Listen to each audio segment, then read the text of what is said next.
Good evening, my brothers and sisters, my dear compatriots. Good evening, good night, whatever you may be. Good morning. We are about to start shortly. The topic is down there. Malakal is Cholo land and will remain so. So I want you, please, to have your popcorn, have your cup of tea, and come, and I'll take you to a journey, a historical journey and a political journey about the Malakal. So please share the video.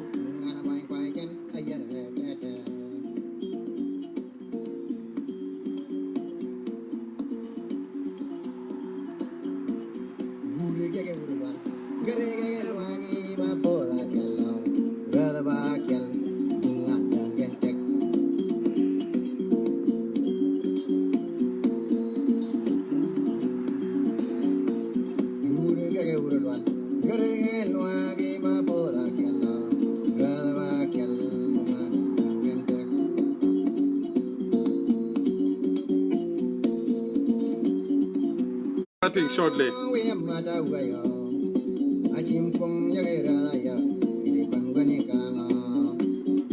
Greeting to all of you. Nice seeing all of you. Please share the video. The topic is down there. I think I pinned it down. Share the video.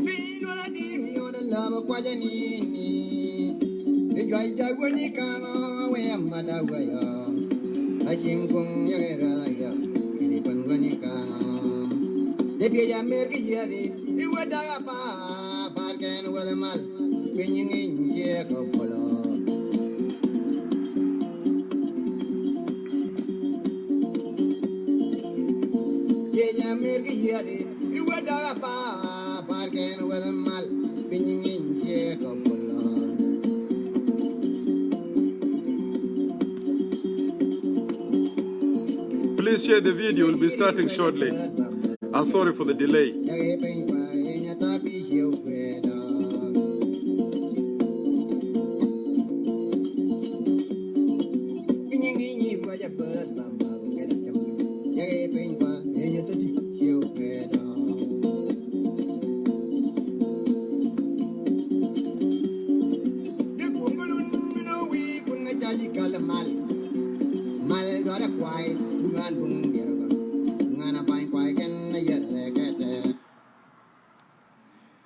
Please share the video. We'll be starting shortly. The topic is down there. We'll be talking about the Malakal and who are the real owners of Malakal. We want our South Sudanese who are not conscious or perhaps are not aware of the debate that has been going on about Malakal historically. I want you tonight to come and join me on this episode so that you could have a conclusive, judgment based on the factual presentation that I'm going to embark on tonight. So please share the video. It is very important. Thank you. Share the video.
apadang tama yabayan te de nu yaben apadang yabayan go te nu yaben ku yan radda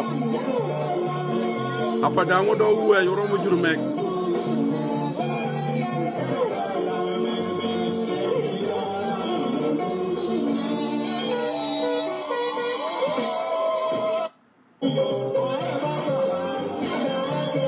ya gol konya ko di wado witunga apadang tama yabawa kuji wa mana wana radla bena apadang do uwe ujidu jurmek apar ka lamta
apadang tama yaba chol ko do uwe go romu jurmek ko kono malakal ba migen we'll see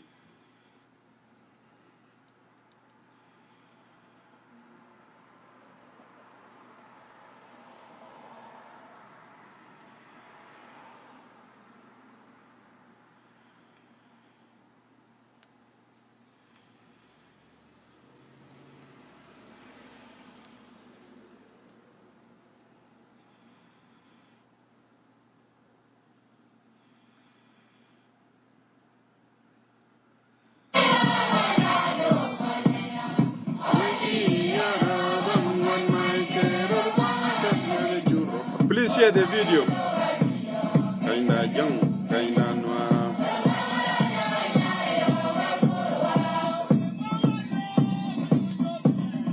ado di de kiri yo joya ba wele jo ba wani kan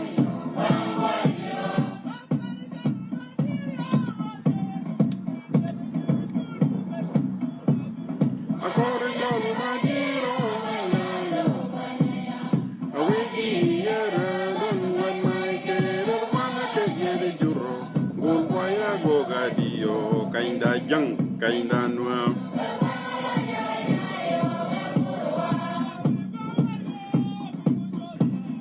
ado di de kiri yo joya ba wele jur wani kan yo bang waya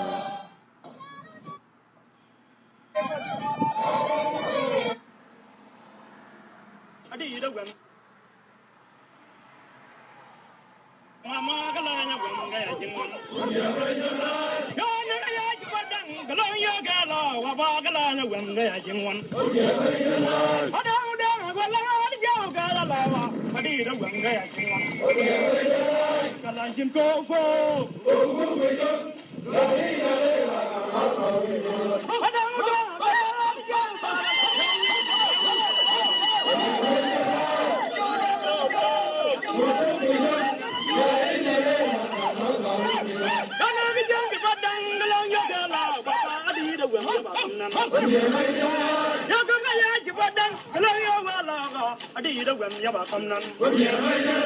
Kalanjin ko fo ya ida le la na do to bi ma adang da wala adi jaw kala la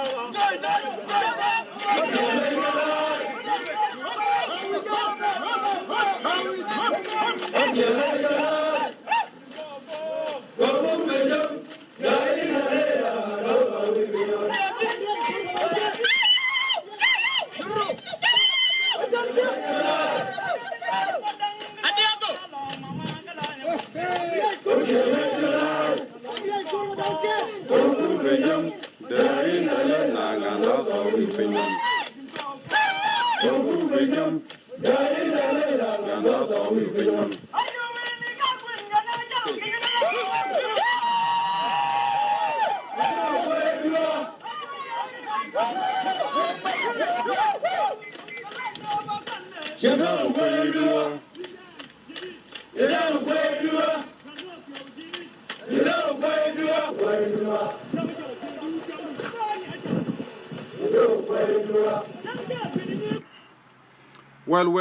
my dear brothers and sisters, good evening, good night, good morning, where you may be.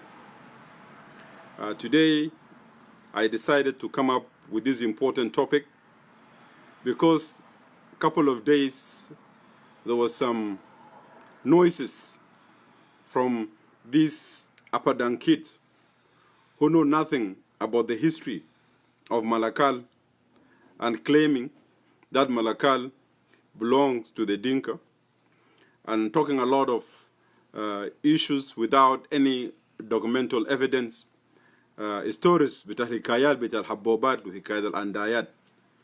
And I was compelled to respond to this what I call an intellectual presentation that many of them had. And to be honest with you, I didn't want to respond to them. But for just clarity of the history, one was compelled to set the record straight. I will not carry my program in my mother tongue, Docholo, as they always do. You know, these dudes, they always make shows in their mother tongue, and they think that they're trying to convince the people of South Sudan, and yet they're talking to their own kin and kid. So I will not adopt their tribalistic mind to talk to you as the people of South Sudan in a language that you will not understand. I will speak to you in English and Arabic so that you could comprehend. I also want the people of South Sudan to be the judge. You know, someone, I don't know, with the name Lual or someone like that, made a show yesterday or the day before. He brought people like Malakal, people like Malakal, Mujahideen, you know, Sabri, those who used to kill Junubin and beat them for Khartoum under the Sharia law. كانوا قواد النزبول النظام العام, you know, those who used to beat Junubin, who were trying to make alcohol so that they could make the end meet. Now they're the one who are coming to talk about the history. Well, I really pity the upper dang that people like Malakal are the people who are come to be presented and talk about their history. It's so unfortunate. But nevertheless, that's the best they have. Mindom haja, indom shunu, gernaz zedel, you know. But I will, before I embark on the question of Malakal, my presentation tonight, I will talk about first I will talk about the policy of ethnocide. I will talk about the policy of ethnocide as was written by Dr. Collo. He wrote an article or a report saying ethnocide as a tool of state building, South Sudan, and the never-ending war. Because why is the report of Carol Burgers important? It is important because she's not Shuluk, she's not Bare, she's not Faratit, she's not Blanda. She's a foreigner who have done a lot of research on the ethnocide as a tool used by Kir Mayardit and his Jin Council of Devil. This has been a policy.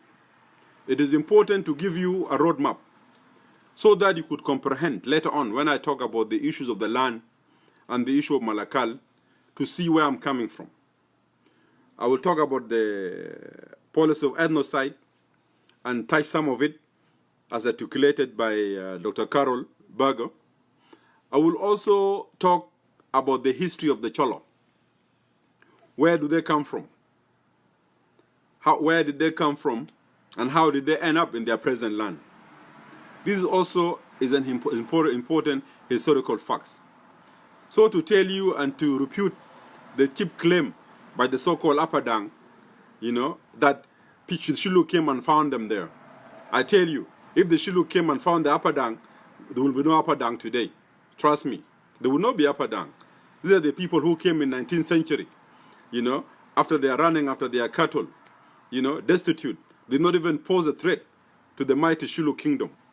At that time, as you will see later on in the history of the Shilluk were fighting the Funj.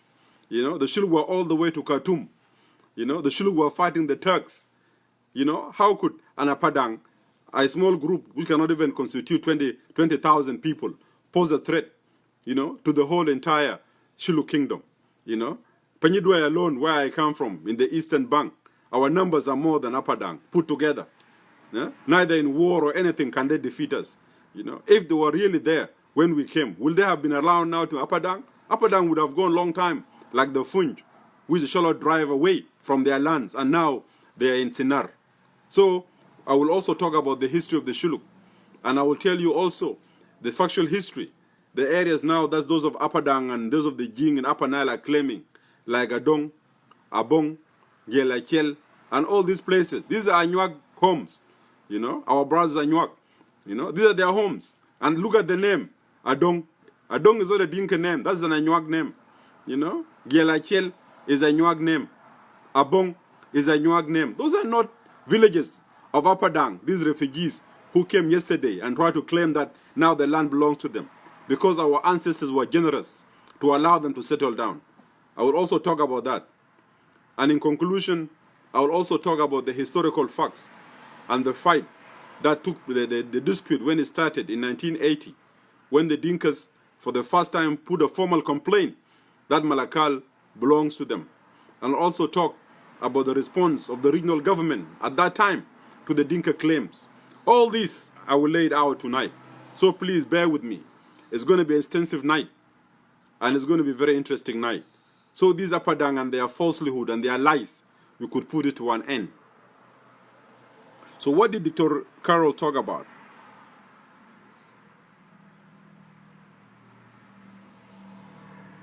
She said in her introduction that the current state of the Republic of South Sudan, under the Jing domination and under the Jing Council of Elders, have been targeting other ethnic groups, especially the Nuer and the Shilluk, along the borders with Ethiopia and South Sudan. So they have been targeting holistically the Shilluk and the Nuers. Remember in 2013, Salva Kiir engineered what he called a coup, when many of us have known that there was no coup. Even his own courts in Juba, the own courts that are here for Juba, they threw out the case of the so-called, the narrative of the coup. They say there was no coup on that night of the 15th of December. But what was there? What was there was a meticulous plan by the Jing Council of Elders and their paramount chief, Salva Kiir Mayardit, to cleanse and ethnocide and create and commit genocide against the Nuer ethnic groups. And they did that. They killed the Nuers. They killed over 20,000 of the Nuers, innocent Nuers, in Juba. They raped women. They even raped men, as they say in the reports. They raped women. They killed them, forced them to kill their own, to eat their own babies. You know, they were, as a result, the Nuer were put in what I call the modern day concentration camps, or what do you call as POCs in Juba. And Salva Kiir, remember, he was bragging that the so-called Nuers in the POCs, the survivors of the genocide, are lucky. They're indeed lucky they escaped to the UN compound, which means he would have ethnic cleansed them all. So they targeted the Nuers. They targeted the Shilluks by displacing them, displacing the Shilluk villages. As we speak, from southern to the northern Shilluk, there are no people left. The only places that you will find the population of Shilluk are in the POCs, in Wau, Shilluk, and in Malakal, POCs. There the concentration camp, you will find our people. Not only the Shilluks, they also targeted the Bantu speakers. They targeted the people from the Equatorial region, bordering Uganda and Kenya, okay? And the Faratit, Blanda, Luo of Greater Bargazar region, northwestern South Sudan. So the whole South Sudanese who are non-Dinka are being targeted. The Nuers, the Shilluk, the Faratit, the Blanda, the Equatorians, all about our lands have been taken. People in Upper Nile are complaining about the land being grabbed. By who? By the Denka, supported by the Jing Council of Elders. People of Western Bargazal are complaining, the Faratit, you know, the others, the Blanda, are complaining about their land. Who are they complaining against? Is it against Zandi? No. Is it against Latuka? No. Against who? Against the culprit, the Jing, through the Jing Council of Elders, putting the plan of ethnocide. You go to Greater Equatoria, in Yei, in Mundri, in all these Maridi, all these places, there's this consistent and automatic and systematic displacement of the local population. By who? By the Jing. So it's everybody, And I'm asking this to some of them who are still patriotics. We're asking this. Are all the tribes of South Sudan wrong? They're just complaining just about one ethnic group? Why are they not complaining about, for example, the Anuak? Or why are they not complaining about the Nuer taking lands? Or why are they talking about Murle? Or Tobosa? Or the Dinga? Or a Bare? Or a Zandi? Why are they not complaining about this tribe taking land? Why is it always the Jing taking other people's lands? This is what Carol talked in her introduction. She also, I will go, so you take your time. I will go to some of her quotations that are relevant to the discussion.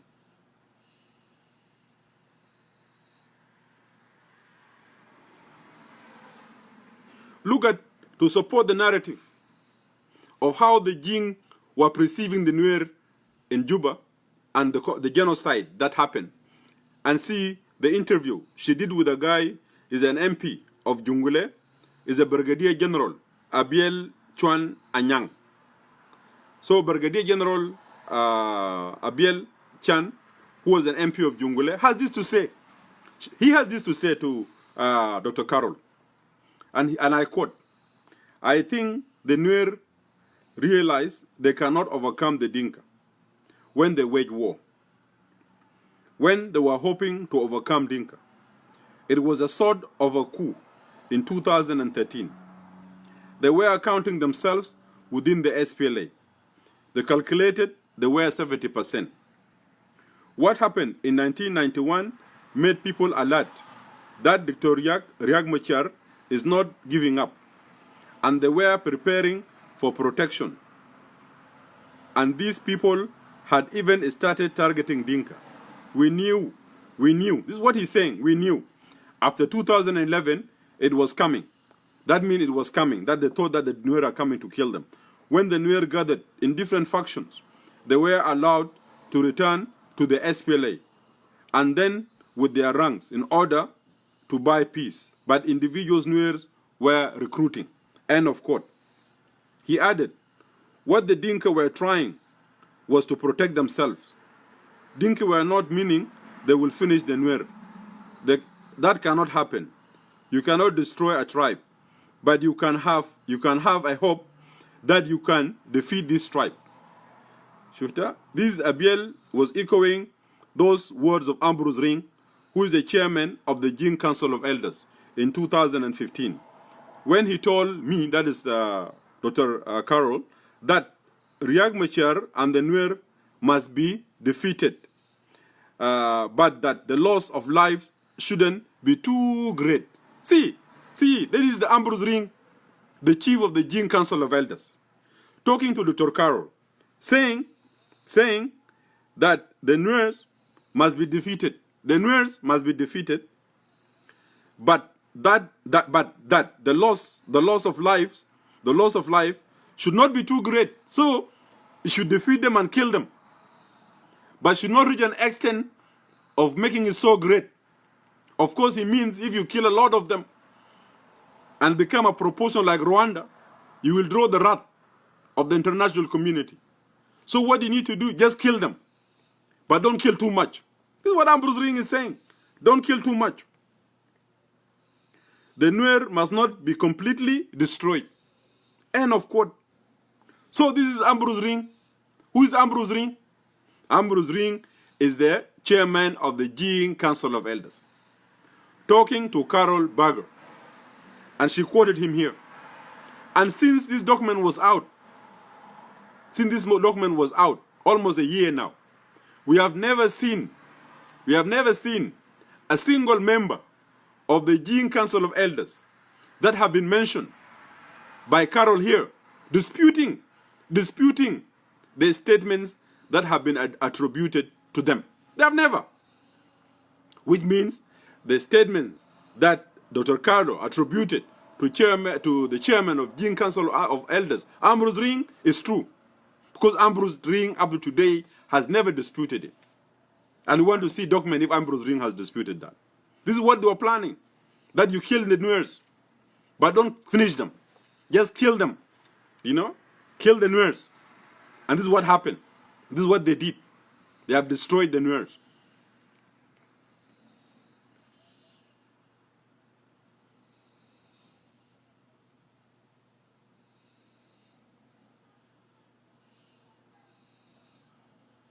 So you could see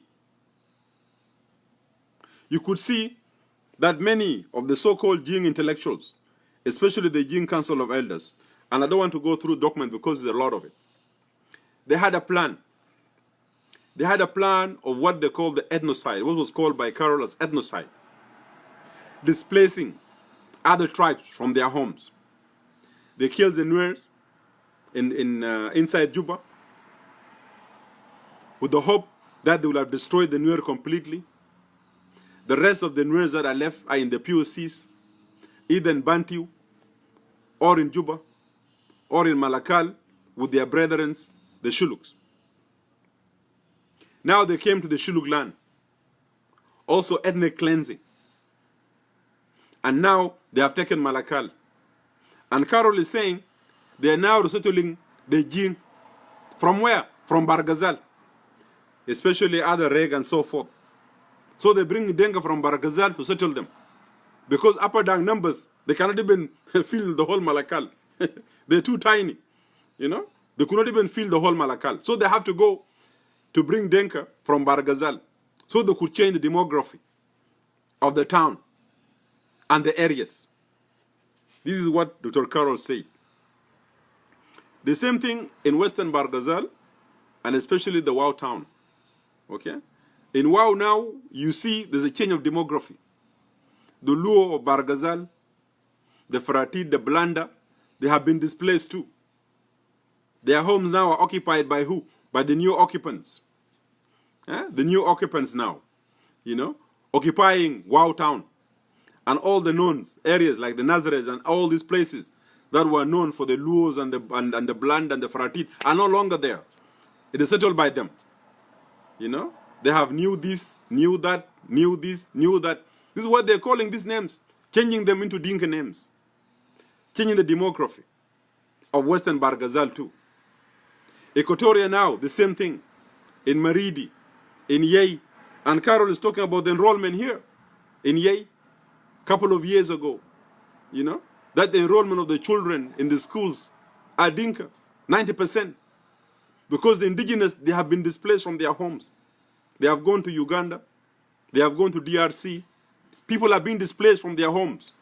By who? By the government. Government uses the resources of the states. They give the arms to their people and displace the people in Equatoria. They bring their cattle, those of Michael Mokwei. They form what they call the cattle camp militias to protect their cattle. They are given guns by the state, while other people are being disarmed in South Sudan.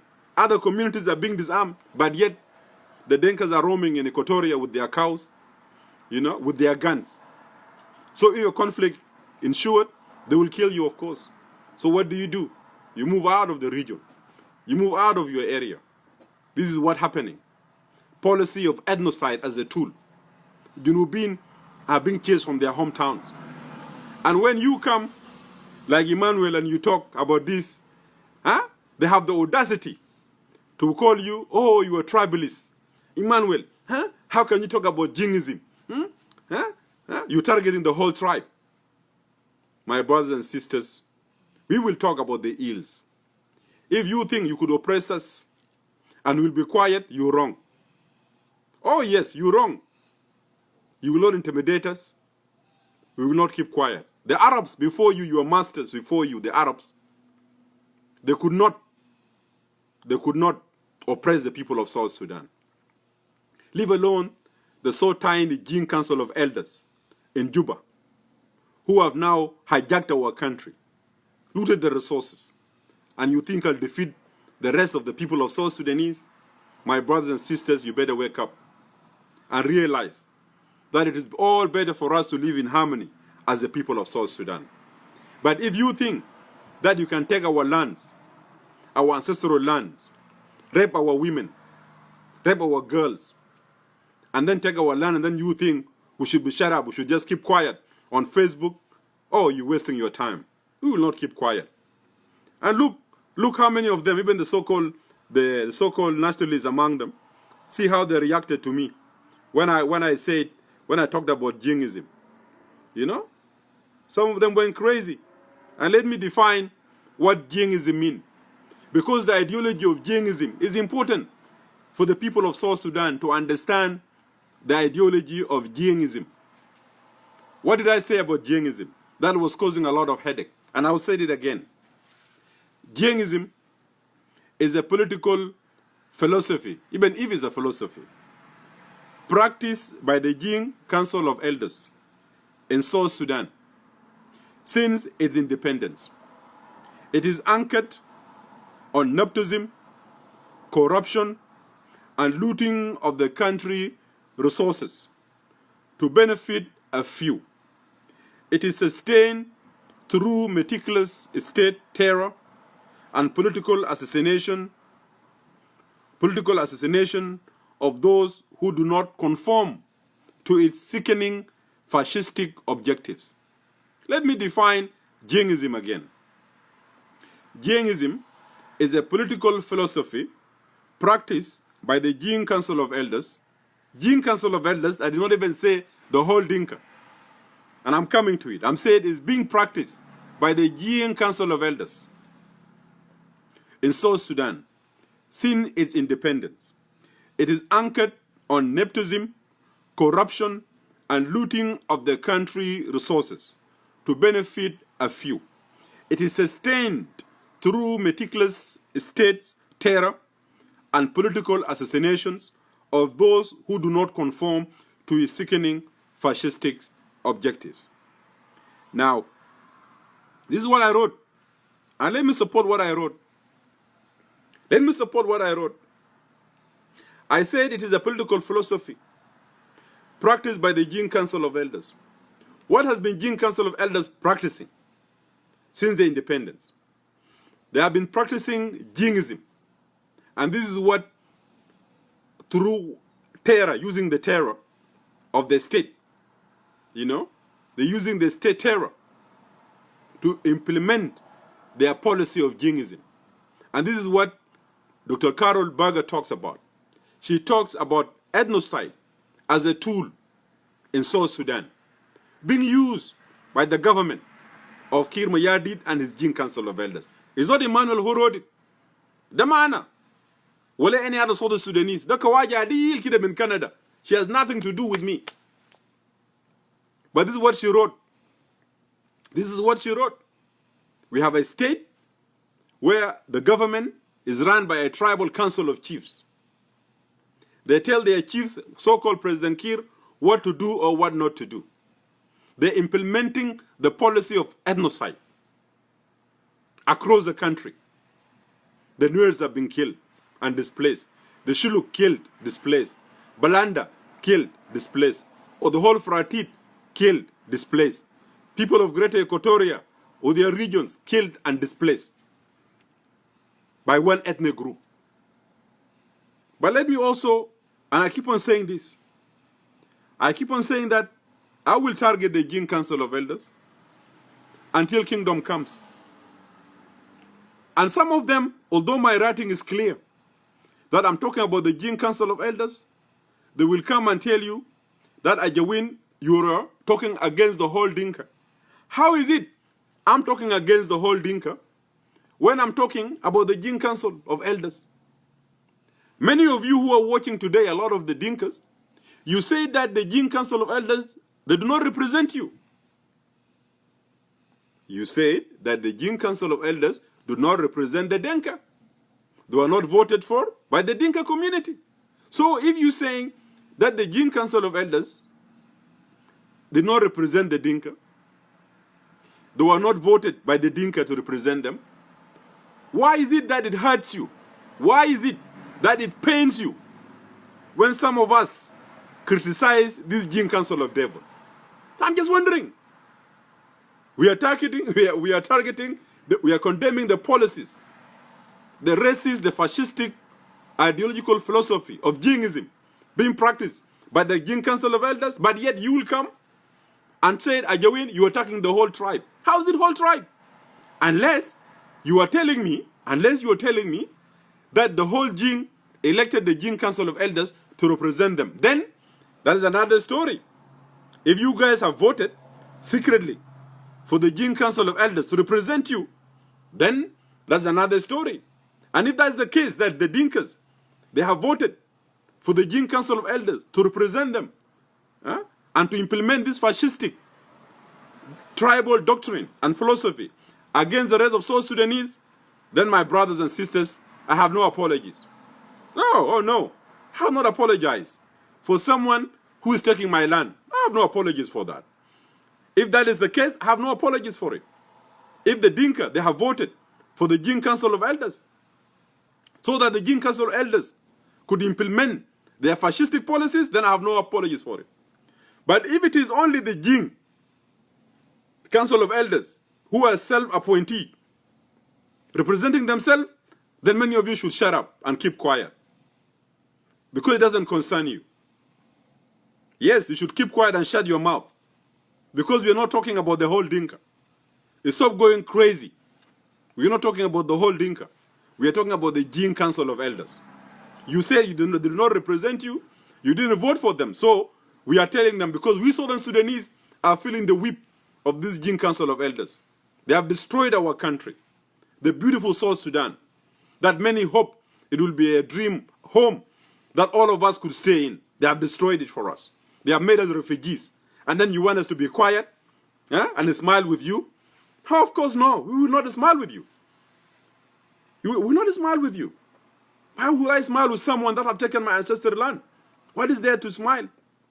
If your friendship means I should keep quiet, then you rule, oppress the people of South Sudan, take their land, kill them, rape their women. I don't want that friendship. You can go to hell with that friendship. I don't need it. To be honest with you, I don't need that friendship at all. South Sudanese, we are saying this. This country belongs to all of us, the 64 tribes or plus. We either live in it and respect one another, or everybody kulu yarkab rashajara betao. Either we live together, or I grid yarkab rashajara betao. Simple. We cannot fight Jalaba against the oppression of Jalaba. And we have another Jalaba, Jaalin al-Judat Tani, for Junub Sudan. Mustamirin al-Judat. Yiji yahakumuna, and then when we talk, they tell us, no, why are you talking? Hell no, we will talk. Why were we talking against Jalaba? Many of you now who are criticizing Ajawin, because I said the Jingism policy is being implemented, why did you fight Jalaba and criticize Jalaba? Because Jalaba was doing precisely what you're doing today. They were oppressing us. They took our land. They want to put their Jalaba domination on us. And we rejected it. That's why we fought. So why will you think that Emmanuel should accept your so-called naivety and your fascistic ideology? You take my land, I should be quiet. You take the Nuer's land, the Nuer should keep quiet. You take the Equatorian land, they should keep quiet. The Faratil should not talk. The Shuluk should just keep quiet too. No, of course, my dear brothers. We live in a different time frame. We will not be quiet whatsoever. We will not. We'll continue talking and talking until there's no more dictatorship, until there's no more land grabbing in our country, until the people of South Sudanese are equal before the Constitution and before God. Anything lesser than that is unacceptable to us. It is unacceptable. But also, let us try to look at someone who gave a very accurate definition of Mwanjang. And he said the Mwanjang are divided into two. The Dinka are the people who live in Juba, drive V8, looting the country, looting the resources. As to the Jing, he said they're all innocent. People who live in the village, they take care of their cattle. They have no problem with anybody. That is the true Jing. So we have the Dinkas who are in Juba, as defined as under Monjang. These are the Jing and the so-called the Jing Council of Elders that are causing problems in our country. And we will not keep quiet. We will not keep quiet and turn a blind eye to the atrocities that are being committed against our people. We will continue talking, and no matter how long they will try to threaten us, we will not be quiet. We will talk. Now, let me go to the history of the Shilluk. Because these newcomers, these young Apadang boys, who have just woken up listening to some fictitious grandma's story or grandpa that Malakals belong to them, they could dare make a video and then to want to challenge me. I will tell you, you go and bring your ancestors, bring your uncles, and all of them, bring them here for the debate tonight, and let's debate it. But let us look at the Shilluk history before going to the issue of Malakal. The Shilluk came to their present home around 1545. Around 1545. At that time, there was no Denk and Upper Nile, especially the areas we are. There was no even Nuer of Nasser in the vicinity. Shilluk, they have been almost in the existence, their kingdom now, for almost going to 600 years. And we have chronicles of our kings, starting from Nyekang Warukua, all the way to His Majesty, Kuong Dagpediet, who's the 34th king of the Shilluk. Chronically, we have it. A history for 600 years. That means the Shilluk kingdom existed almost 300 years before the modern Sudan came to existence, when it was created by the Turks in 1821. Let me repeat. The Shilluks have been in existence almost now for 600 years. 600 years. Having a kingship system and a stable kingdom. 300 years before the modern Sudan state existed. At that time, there was no Apadang, there was no Dinjol, there was no Abialang, nothing in that area. But when you can move from Bargazal and settle in the areas now the Shuluga, the people that we know, we found at the Funj. There was no Dinka, and I'll tell you, when did the Dinka come? It was the Funj that the Shilluk found. After intensive fighting between the Funj and the Shilluk, the Funj were defeated and they moved to their modern areas and vicinities of Blue Nile area. And that is why many Shilluks were observed, many Funj were observed by Nyekang, and he called the people he observed Cholo or Chol, which means black people. So Nyekang divided the Shilluk into two. The royal clan, we call them the Kwarat, those are his direct descendants. And the Chul, the people he found and he observed and assimilated and called them Cholo. That is our history. There was no Dinka at that time in that area. But let us go on. Let us go further.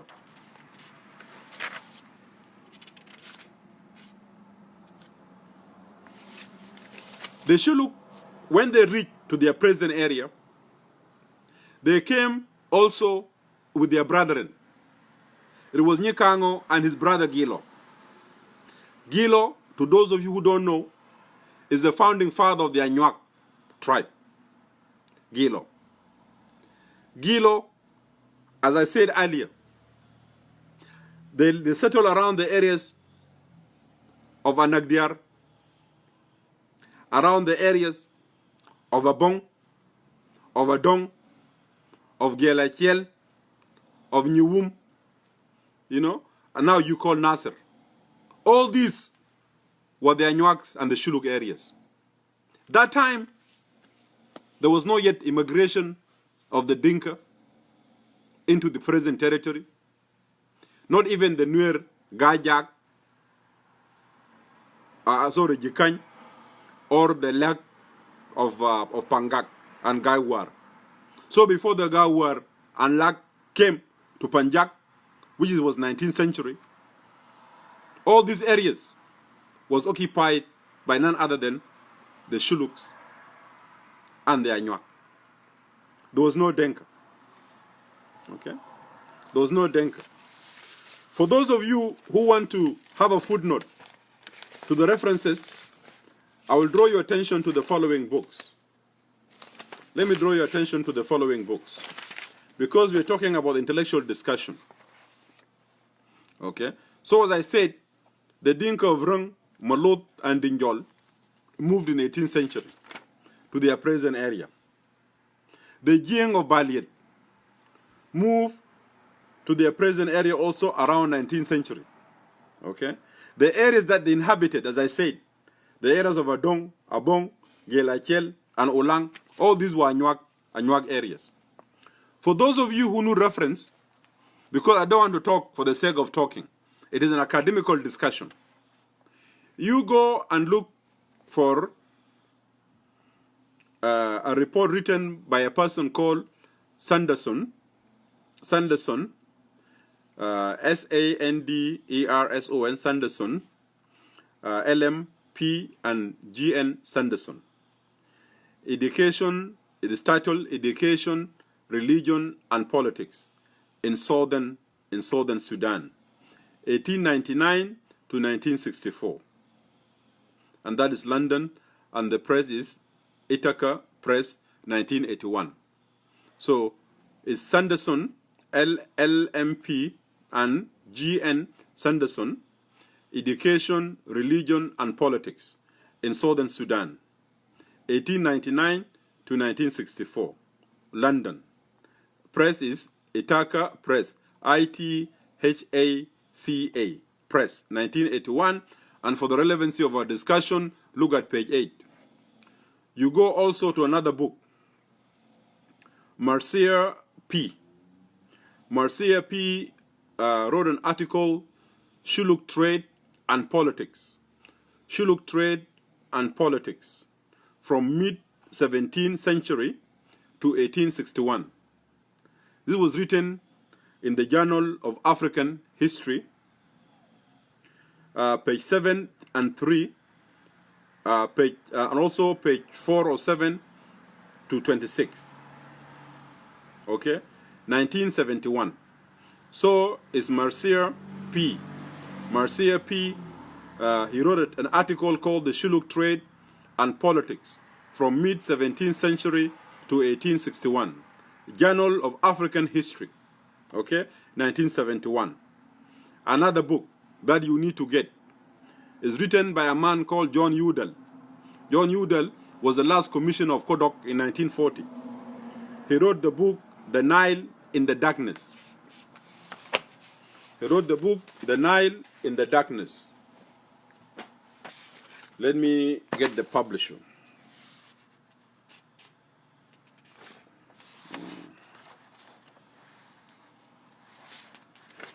The Nile in the Darkness by John Udall. Okay. By John Udall. You need to look at that book too. Also, yeah, John Udall. John and then Udall is spelled U-D-A-L. So it's John Udall.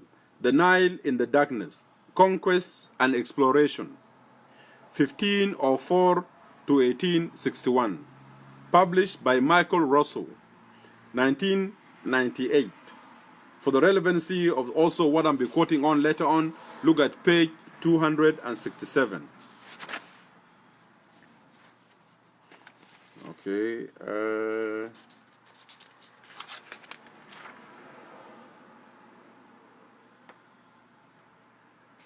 Also, look at a Turkish report on the Red Sea and the Portuguese in Indian Ocean, 1525. A Turkish report on the Red Sea and the Portuguese in Indian Ocean, 1525, for your relevancy too. I'll be coming that later on. Also, look at what I call the books. There's another book. Write down, get your pen and write. Conflict on the Nile by Patricia Wright.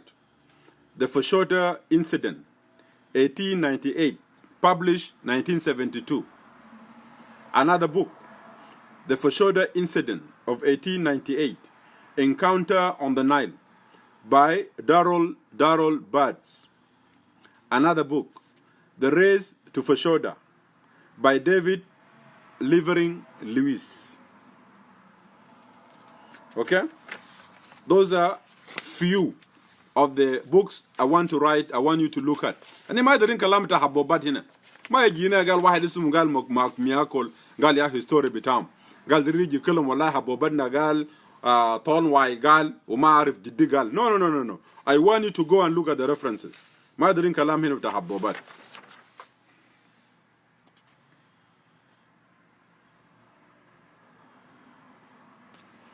So let us look at the expansion of the Shuluks. After Nyekan came and assimilated the tribes that they found, there was no Dinka, there was no Nuer, it was the Funy and others. He assimilated them and established his kingdom. After that, the kingdom continued smoothly, without any real threat. But the Shuluk might and the military power will increase during the time of Red Dokot. Red Dokot, he ruled from 1670 to 1690. This king was known for his adventures. Under him, the Shuluk expand all the way to present-day Khartoum, and we call it Kar Atum, which means the confluence of the blue and the white Nile. Okay? So listen to me. During the time of Red Dokot, 1670 to 1690, he ruled for 20 years. He expanded the Shulu kingdom all the way to the modern day Khartoum, Karatum. And a lot of historians attribute the name of Khartoum to the Shuluk language, which means Kar Atum, which means the two branches have met, which means the blue and the white Nile, they have met. Now, this is not just a talk. Let me see who quoted this and who said this. Dema Emmanuel, and I'll give you again the reference so you go and read the books. Mark Alambeta Jedel Saket, and I'm there, don't want just an empty discussion. Okay? This statement, the statement that the Shuluk reached all the way to the present-day Khartoum, is supported by a historian, a traveler, a historian by the name Bruce.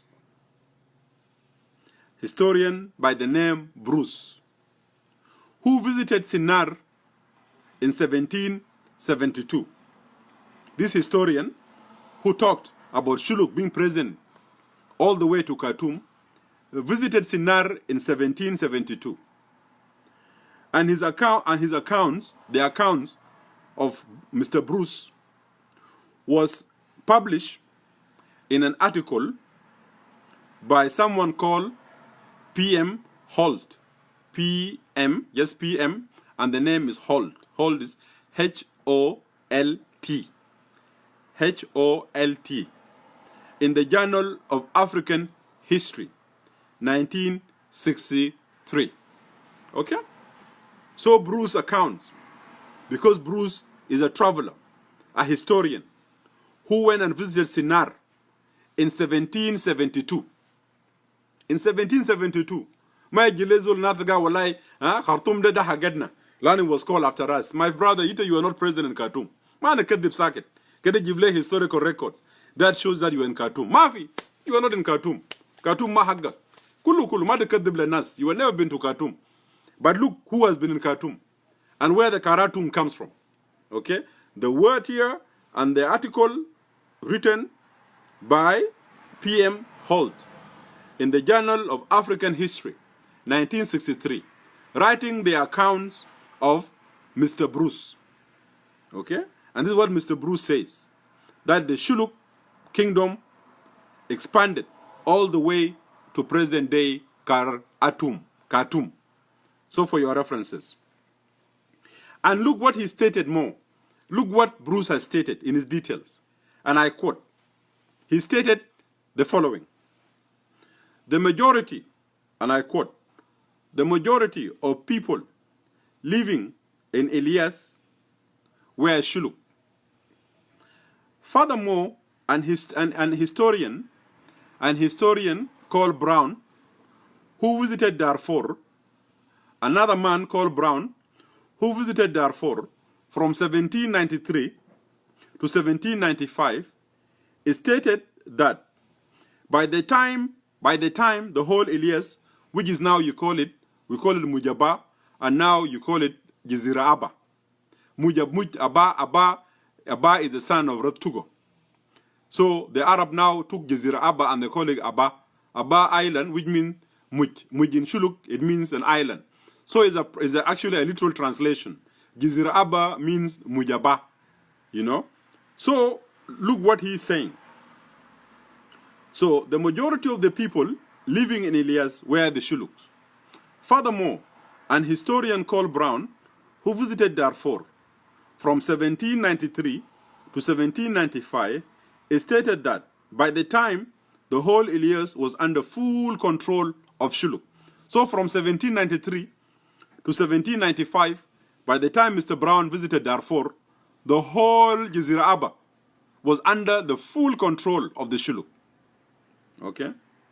W.G. Brown, in his memoirs, listen, I'm quoting another one. Please take your pen today. We're in a history class. Take a pen and a pencil and write down. So you could go and cross-check it. Don't just go and make an empty video. You know, please get a pen and a pencil.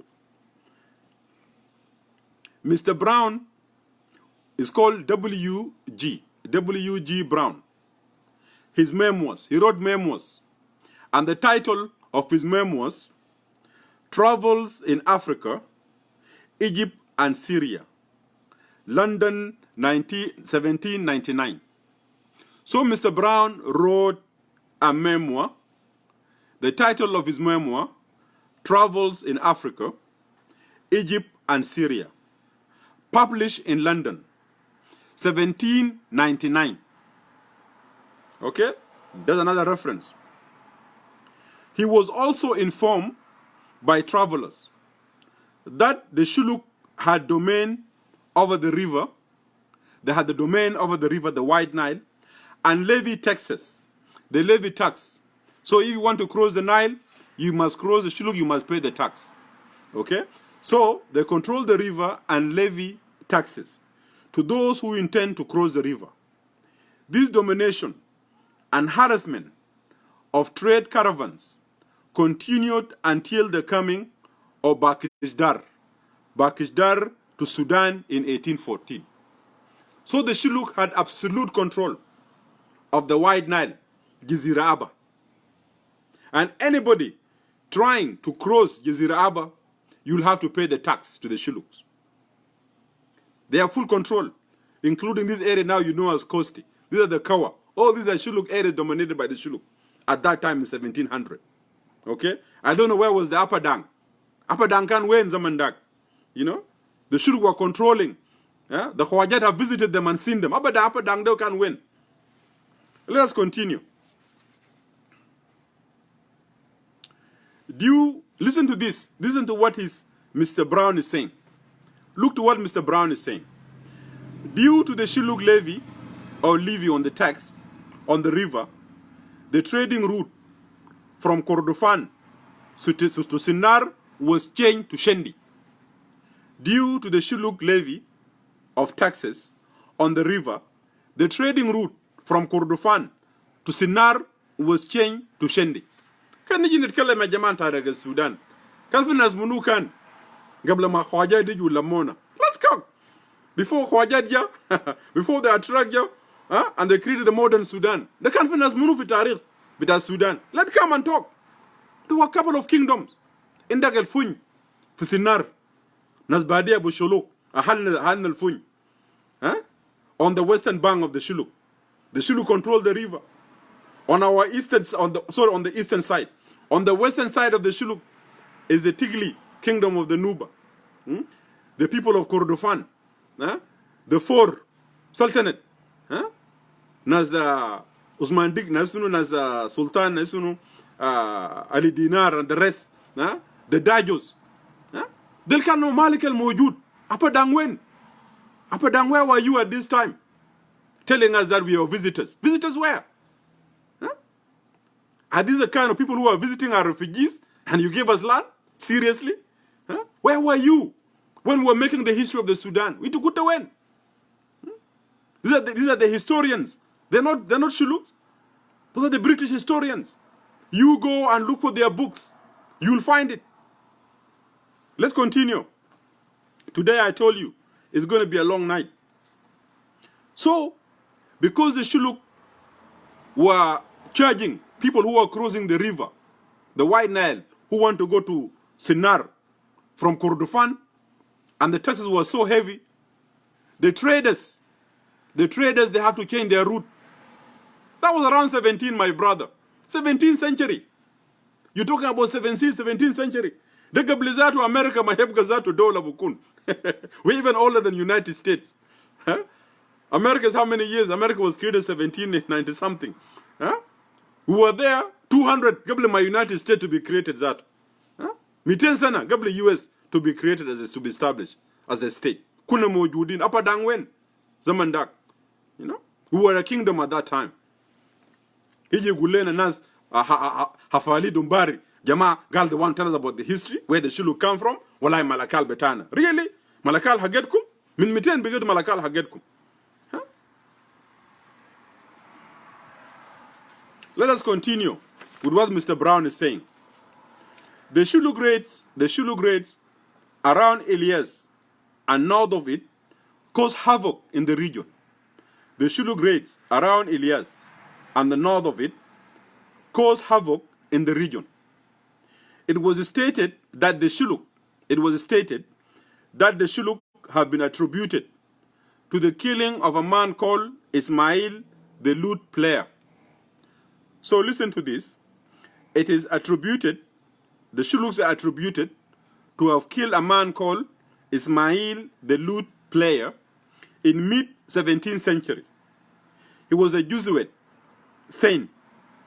A Jesuit saint, together with his 40 of his followers, they were unfortunately killed by the Shuluk warriors in the 17th century. Also, it was recorded that the Shuluk and the great Laham famine was one of the greatest famine in the Sudan of 1684, were together responsible for the destruction of 17 religious schools. These are Quranic schools situated between Elias and the confluence of Blue Nile and White Nile. They went, the Khartoum. Okay? Now this is what Brown has said. And I said, you go and read the memos of W. Brown. Go and read his memoir. His memoirs is published under Travels in Africa, Egypt and Syria, London, 1799. So he said, the Great Famine of 1784 and the Shuluk raid, okay, these are responsible for the destruction of Islamic Khalwa, Madaris Islamiyya, for Sudan, between the confluence of the Blue Nile and the White Nile. In present day Khartoum. Khartoum da. So when you said Khartoum and the Shuluk home, we're not exaggerating it, my brothers and sisters. Those are factual things. People who traveled in 1793 to these areas, they have witnesses with their own eyes. They are the one telling us history is talking. We're not here to forge history. Some people telling us that Khartoum is theirs, leave alone Malakal. Now let us see how the Shuluk succeeded to control the Nile. The Shuluk had an advantage because there was nobody along the Nile at that time that could rival or could even come closer to threatening the might of the Shuluks in 1700. Nobody, because they were the masters of the river at that time. But what gave the Shuluk the mastery of the river and to make them a very powerful and formidable nation on the Nile, to be able to defeat the Funj of the Sinar and control all the way to Khartoum, as we know it? What gave them that military advantage?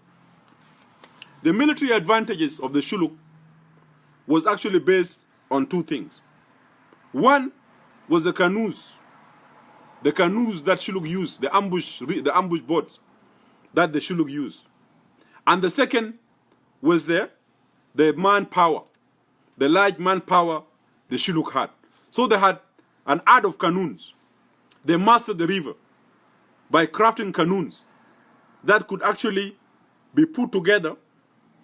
And these canoes were made from what they call Sant Mimosa. Sant Mimosa tree is one of the strongest tree.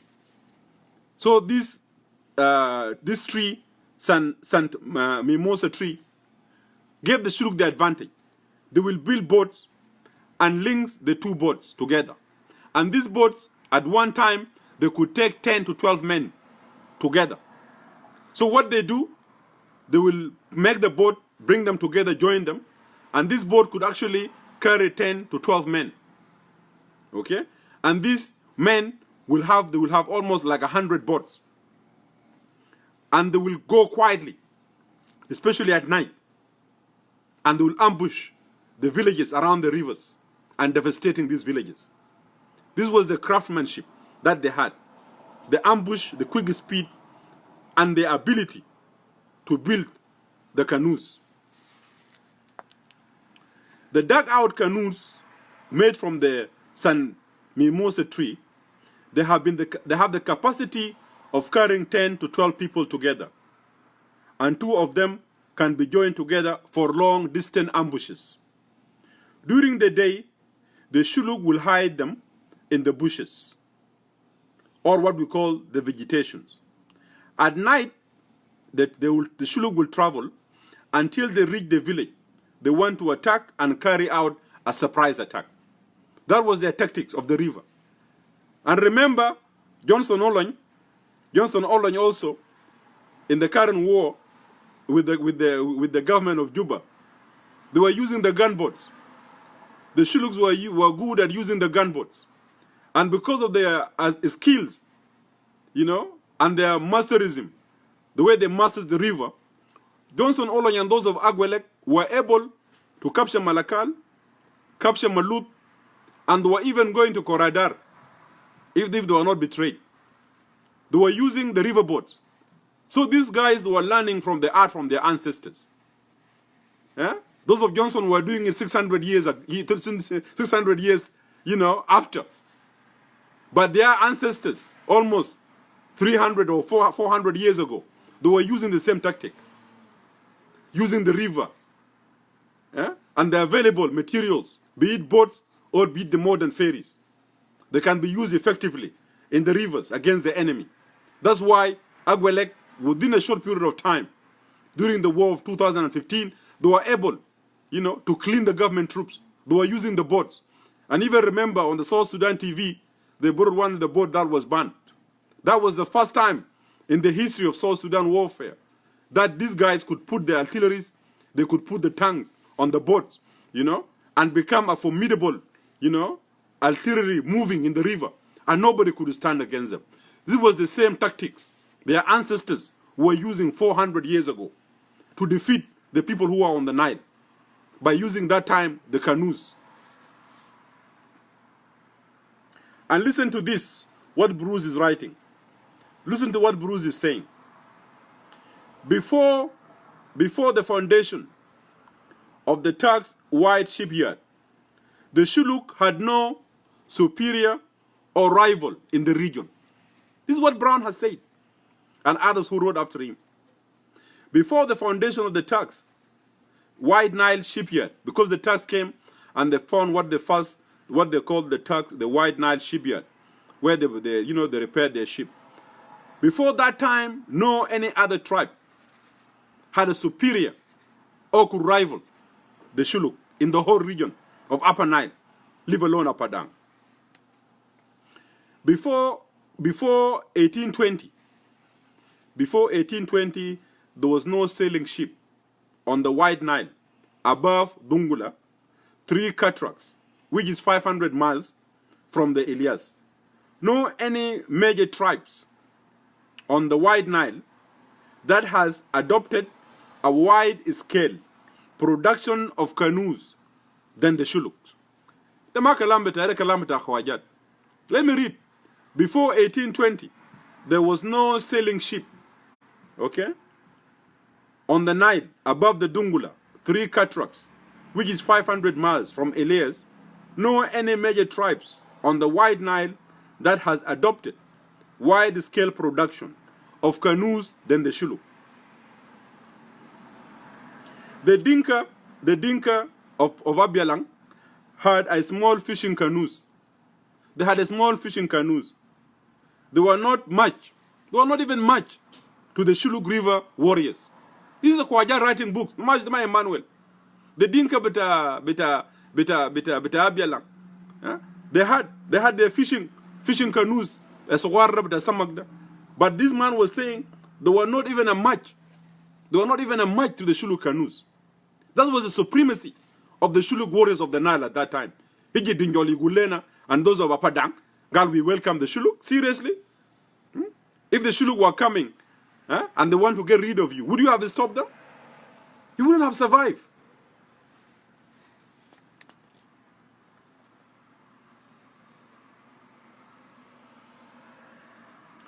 There's a man called Van Hooglin. Van Hooglin, you can read Von Hooglin, page 85. Von Hooglin is spelled V-O-N. And Hooglin is H-E-U-G-L-I-N. Von Hooglin. Von Hooglin is the one describing what I'm just quoting. Page 85. You can Google him or look and search for him and see. And he says that, his name is Von Hooglin. I think it's dash, page 85. The title of his article is Dinka Canoe Building. And he says the Shuluks were elusive and dangerous.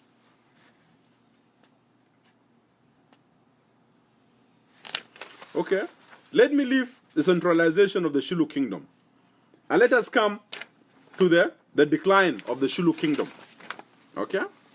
Now, as I said, the Shuluk came all the way from Barghazal with their brethren, the Gilo family of the Anuak. They found the Funj and other small tribes whom they defeated and they assimilated. At this time, there was no Gai War and Lak or Fangak. They have not moved yet because the Nuer will expand in 1820 when they expanded for the period of 60 years until 1864 when the Jikany came and went all the way and chased the Anuak from their areas to where their present land is. That was even before the Dinka of now what we call the Upper Dang, who came and occupied the empty areas of the Anuak, especially the Adong and Abong and Gielachel, all these areas, they are still Anuak names. They could not even change them. But let us look, because from 17th century, no anybody in the Sudan, let us talk about the kingdom that were in existence. You had the Funj on the eastern part of the Shuluk, you had the Tigli on the west, and the Sultan of Darfur. These are the forces that you could talk about in the Sudan at that time. Those were the kingdoms that were known historically. At that time, nobody could rival the Shuluk on the Nile. None. But the balance of power will change by the coming of the Turks. The Turks, of course, and I will go quickly, the Ottoman Empire were interested in geographical space we today call the Sudan, came as a result of a report presented to the Ottoman Grand Vizier Ibrahim Pasha in 1525, by one of his naval commander, Suleiman Ras. Commander Suleiman Ras was commissioned to inspect the military resources available in Jeddah, which was under under full control of Uthman's empire at that time. In his report, Suleiman described the security threat in the region against the empire in the Indian Ocean comes from the Portuguese. He went ahead to propose that in order to mitigate this threat, there is a need for the Uthman to capture Yemen and Aden, that are both keys to the Indian Ocean trades, and these should be captured together with port of Sawakin. Sawakin, at this juncture in history of Ottoman Empire, was a place where Indian merchants escaped to avoid taxes in the Ottoman-controlled Jeddah. Finally, the report recommended strongly the invasion of the Funj and Ethiopia. A Turkish report on the Red Sea and the Portuguese in the Indian Ocean, 1525. That's the source. This report was the first of its kind to give description of the Funj kingdom to the Turks. So basically before this report, the Turks did not know about even the Sudan. It is because in their interest of controlling the Red Sea and mitigating the control of the Portuguese, and controlling the Indian merchants who were escaping from the Ottoman Empire and coming to Sawakin, that is when they invented and to go and find out, and this guy reported, this Suleiman Ras, that there's a need to conquer the Funj and the Ethiopia. Okay? Now, this is how he described the Funj, and I quote, he said, "These are black slave, Amar, which Amar Dungus. He rules over a territory 3 months journey, wide, stretching from the port of Sawakin over the mountains of the water of the Nile. They are such a weak people. They give 9,000 camels each year to the infidels of Ethiopia as tribute. The region from Sawakin to the Nile has vegetation and water, and the place where it meets the White Nile and the Nile waters is split into 2 branches, that is Karatum.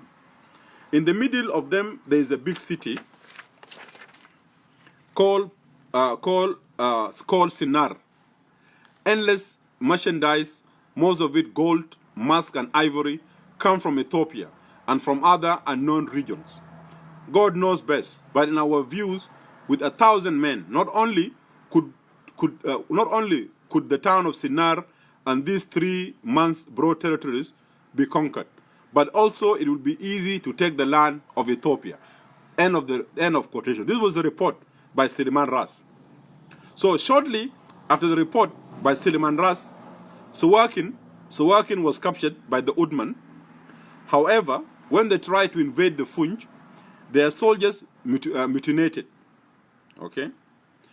In 1820, Muhammad Ali, the viceroy of Egypt, assembled a large army in preparation of invading the Sudan. The army was to advance on 2 directions.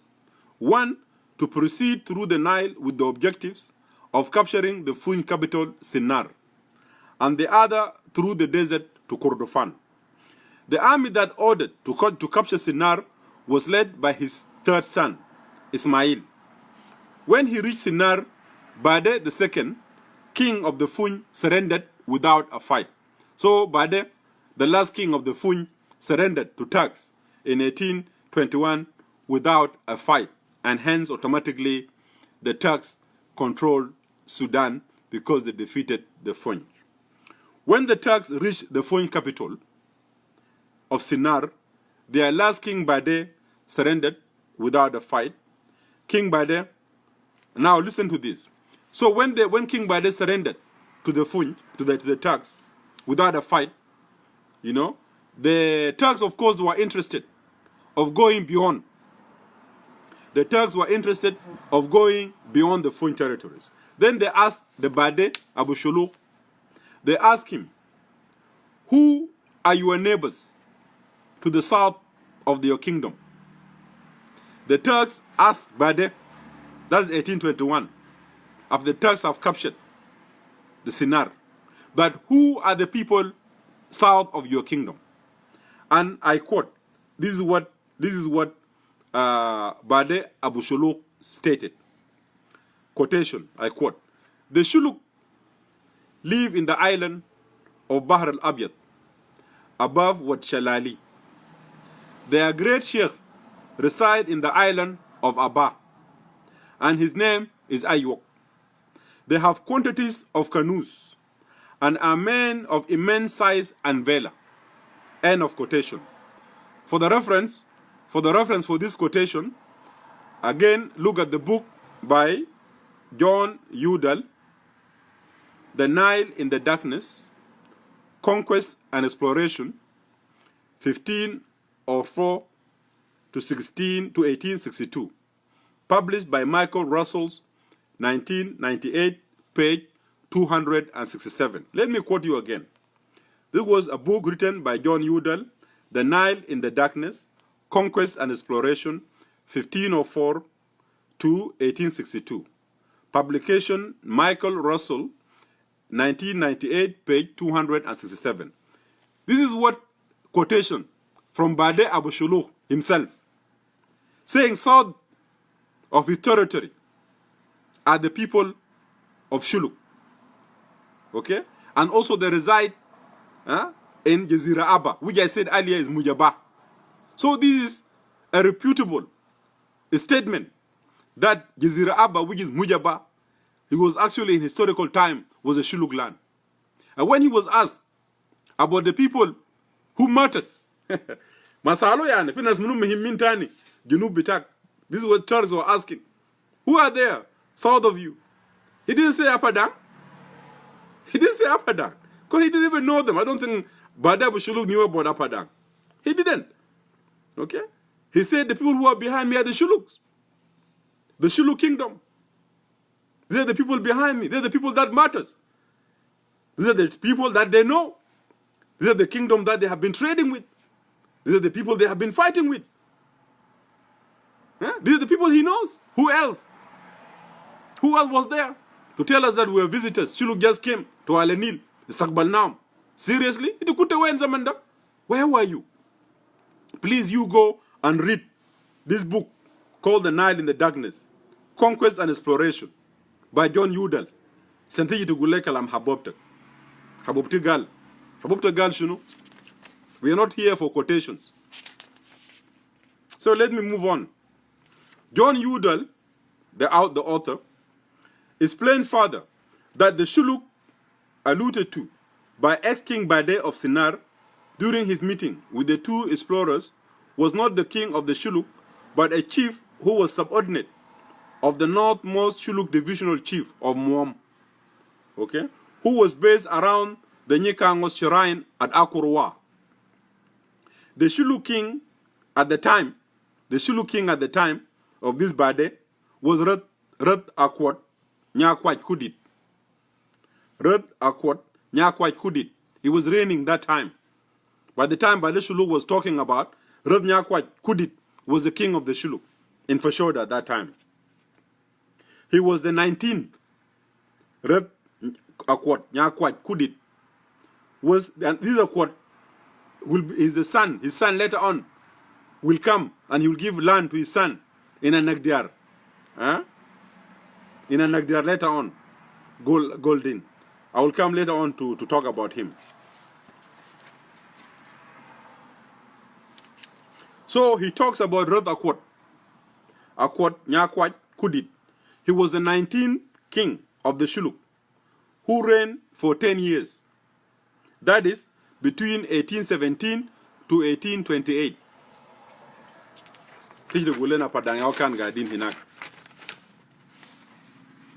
The absolute domination of the White Nile by the Shuluk was brought to an end by the Turks. The absolute domination of the White Nile by the Shuluk was brought to an end by the Turks. The Turks wanted no interruption on the White Nile for successful business of Samosa tree, which is found abundant in the Shuluk region, and slaves to be recruited in the slave army established by Muhammad Ali. Muhammad Ali had two things. One, he wanted to recruit armies so that he could go and fight in the Middle East. So he needed a slave. And he was, he relied, he wanted the black slave because they are loyal soldiers. The same that was done before by the king of Morocco, in ancient time. They go and recruit black, from Senegal and Mali, so that they become the presidential guards or the king guards. Muhammad Ali was looking for army, for slaves. So he wanted to come to the Shulu territories to take more slaves. And also, he was looking for the San Mamiwa's tree, which was good for building the boats.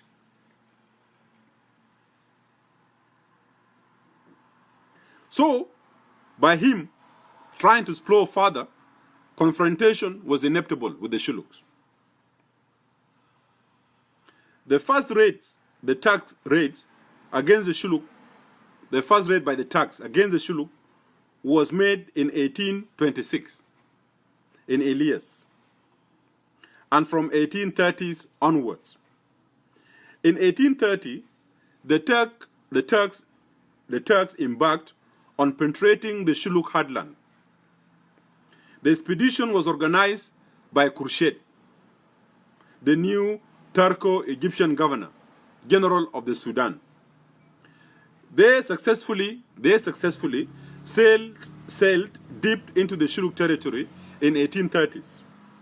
The Shuluk decided to engage the flotilla, which is the boat coming, the Turkish boat and the Egyptian boat, on its way back after reaching the Sobat mouth. So basically, when the boat came, the Shuluk were not able to fight with it. So the boat went all the way to the newer areas, south then of the Shuluk. They went all the way and brought the slaves. Now, when the boats were coming back, going back to Sinar, the Shuluk decided to engage them, to engage the ship, the boat on its way back after reaching the Sobat mouth. The battle was indecisive, but the Shuluk managed to disperse the slave captives. This will be just one of the many confrontations with the Turks. For 2 decades, Radnyadok Wadior refused to meet the Turks and shake their hands until his death in February 1859. Look at that. The Turks keep on sending emissaries and ambassadors to go and talk to Nyadok Wadior, King Nyadok, so that the Turks could be allowed to come to the Shuluk land and perhaps get engaged in slavery. The Shuluk king has refused to meet the Turks and even shake their hands for 2 decades until he died in 1859.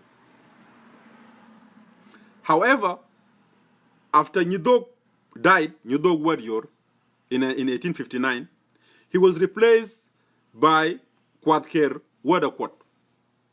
He was replaced by Red Kwadke Wadakwat. Now Red Kwadke will later on die in chain because he refused to give Shuluk sons to be slaves to the Turks. So let's go on. Be patient with me. Red Kwadker Wadakwat reigned after Red Nyadok Wadior. After Red Nyadok Wadior crossed the river. We don't say in Shuluk that the king has died. We say the king has crossed the river. During the earlier days of the reign of Kwadke, Kwadke was confronted by the growing numbers of aliens and refugees that were escaping Turks' heavy taxation, and those who came to Shuluk Kingdom for trade. These communities grew in numbers and were becoming a serious threat to the kingdom, especially in Kaka, which has become a big trading market by 1840s. In Kaka that you know today, in northern part of the Shuluk, became the trading center in 1840.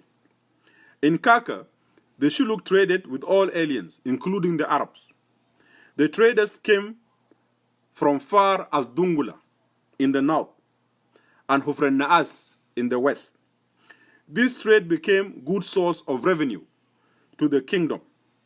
Shuluk will sell butter and hippo skin and ivory, and Arab traders started selling ivory, without paying taxes and also introduced slavery to the Shilluk kingdom. Red Kwalker decided to expel them from the kingdom. Now for the reference, you look for a book called History of Southern Sudan. History of Southern Sudan, 1839 to 1889. Written by a man called R. Gray. London Press, 1961. Page 76. I continue. The decision to expel these slave traders came too late for the king and his people. In fact, by the time Kaka has become a strategic market for ivory and slave trade, European traders were also involved in ivory, were demanding that the government of the Sudan should open the trade for ivory, hoping to make big profits. However, when they realized that they could not make the big profit they were hoping for, they decided to pay the Arab retainers in slaves rather than in cash. So Khwajad introduced also slavery in South Sudan. You know, when they realized they cannot get a lot of ivory anymore, because the ivory has been depleted and a lot of elephants have been killed, they have moved deep to the forest, they decided to accept payments in slaves. These actions by the European merchants accelerated the demand for more slaves and hence the establishment of the slave market in Kaka. The demand for slaves and the reason behind the booming of the trade in Kaka was also precipitated by the abolishing of the slave trades by the Turkish government in the Sudan under the areas under their full control. Now I just wanted to give you just a tip of the relationship between the Turks and the Shilluk. By 1867, the Turco-Egyptian, they have established a full control over the Shilluk kingdom. And Ali Bey Kurdi became the first Medir of Fashoda. Listen to this. By 1867, the Turco-Egyptians have established a full control over the Shilluk kingdom. And Ali Bey Kurdi became the first Medir of Fashoda. Kurdi Bey executed government policy to maximize more slaves and recruits. King Red Kwadker, Wadakwat, refused to cooperate with him and refused to sell his people and land to the Turks. He told the Shilluk that, listen to this, those who are listening, the Shilluks. Red Kwadker told the Shilluk that the land is the most valuable, precious thing in this world and should not be betrayed or sold to a foreigner. Listen to this. This is what our kings have told us. Apadang, listen to me carefully, those of you who are claiming Malakal is yours. Kwadke Wadakwat has told our people that nobody should sell the land to any foreigner, not even an inch. An inch of our land should not be sold. Because of this, Kwadke Wadakwat was arrested by Ali Bey Kurti and put in chains and died in Kodok prison called Umar. Because he refused to sell his people and his land, the Shilluk king was arrested, put in chain, and died in Kodok on Umar. The Kodok Sijin was called Umar because of the color of the green that they paint the door of the prison. That's why they call it Umar. That's where King Kwadke Wadakwat died in chain because he refused to sell his people. Apadang, we are not people who can sell our land. Not even an inch of our land we can sell. Because if we do, we'll be betraying our people. So when we say that the Shilluk land must be returned or hell will break loose, we mean it. We're not threatening and you're calling it incitement. We're not inciting anybody. It's our land. Our land is a red line. We will die for this land, regardless. Our ancestors before they have died. You're talking now about 1867, almost 200 something years ago. Our ancestors refused to sell our land. And they died. Our king died in chain.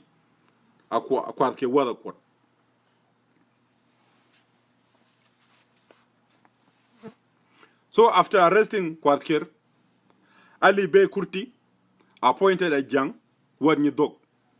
He appointed Red Ajang Wanyidok in place of Kwadkir.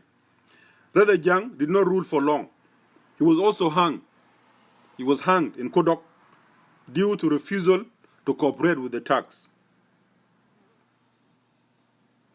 After the October Revolution, the month of October, this month, in 1871, revolution by the Shuluks against the Turks took place after the killing of their king Ajang Wanyidok by Ali Bey Kurti. Him and many chiefs of the Shuluk were killed by Ali Bey Kurti. So the Shuluk revolted in October in 1875. And then the Turks continued. So they killed two Shuluk kings now.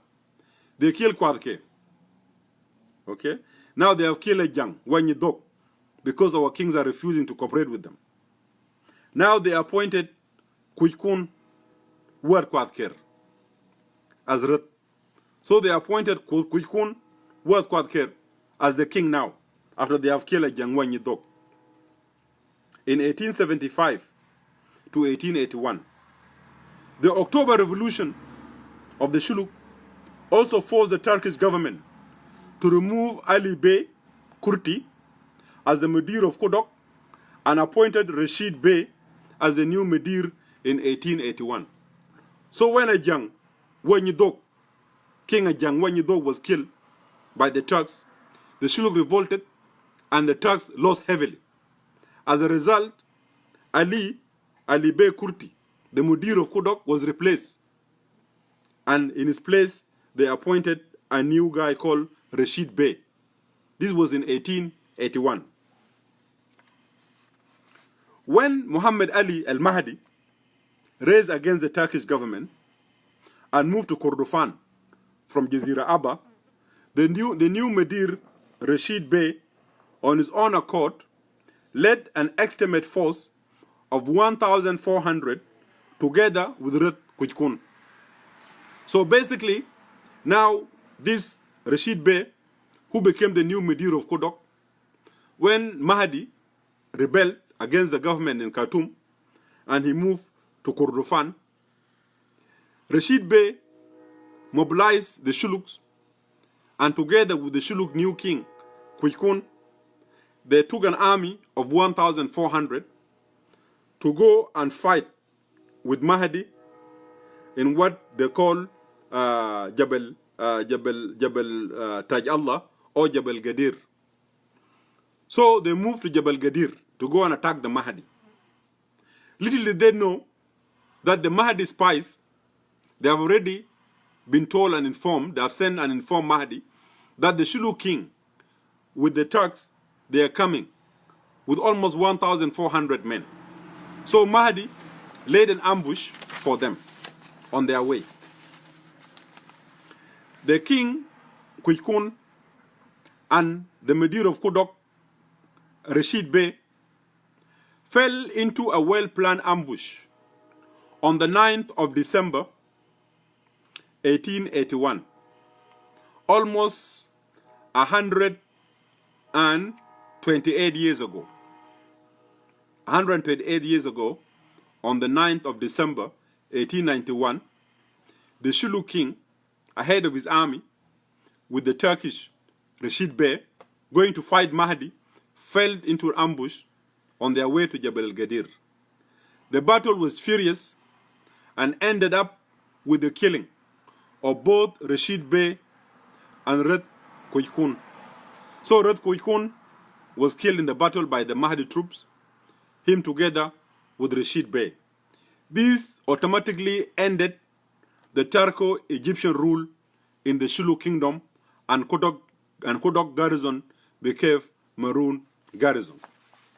So, by the killing of Rashid Bey in 1881, the 9th of December, and the Shulu king, that brought the rule of Turks to an end in the Shulu kingdom.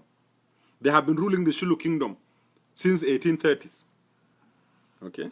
By this time, that was the end. Now, what happened? The relationship between the Shuluk and the Mahdi, then I will go to the issue of Malakal. In the double tragedy and the death of the birth of both Rashid Bey and Red Kujkun at the hands of the Mahdi forces in Jabal Gadir ended the Turco-Egyptian rule in the Shuluk kingdom and provided Mahdi with enormous supply of ammunition and weapons. Now, Talo Tariq with Sudan. How many of you tonight knew that the arms, the ammunition that was captured by Mahdi because of the defeat of the Shuluk king and the Rashid Bey was the arms that would be fundamental in changing the course of the history of the Sudan? It gave the Mahdi the needed ammunition. It gave the Mahdi the army, the guns that he needed, and with it, he was able to capture Kordofan and Lobaid, and Mahdi was able to march to Khartoum. So if the Mahdi was not able to defeat the Shuluk king, Kujkun and Rashid Bey on the 9th of December, Mahdi revolution in the Sudan would not have succeeded. The revolution of Mahdi would not have succeeded. معناها الثورة المهدية لو ما كان بإنه استولوا للأسلحة والذخائر من المقبض بتاع الشلوك والمدير بتاع الفشودة المدير التركي كان تاريخ السودان ما مكتوب زي ما هي مكتوبة الآن. كانت الثورة المهدية فشلت. Because of this, and also I'm going on, your son of a coach will go and pay allegiance to Mahdi and take all the armament and the ammunition that was left in Kodok, and he will take it all to Mahdi in Kordofan. It also, your coach,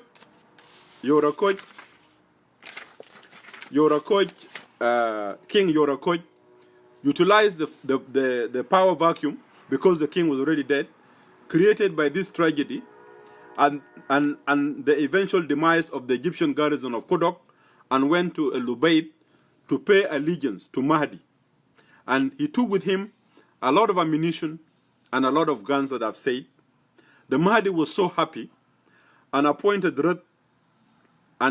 him Amir over the Shuluk and give him an Islamic name, Omer. And that is why it was known as Red Yor, Omer Yor. Red Yor contributed with manpower, with weapons that were in the Shuluk hands to the Mahdi. So not only did he bring the weapons, he also brought men to join the Mahdi ranks. And Mahdi appointed him Amir and called him Omer.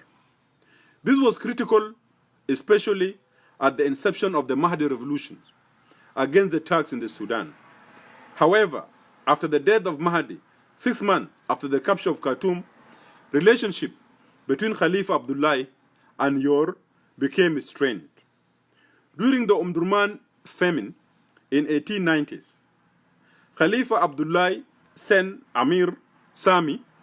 Khalifa Abdullah, because of the famine in the Sudan, he sent Amir Sami using the river boat steam called SS Safia with big forces from Taisha to gather grains from the Shuluk land. It is also to be recalled that during this time of famine, only the Shuluk kingdom in the entire Sudan has a good storage of grains. Abdullah asked for the 10th of the stored grains in the Shuluk land to be given to him.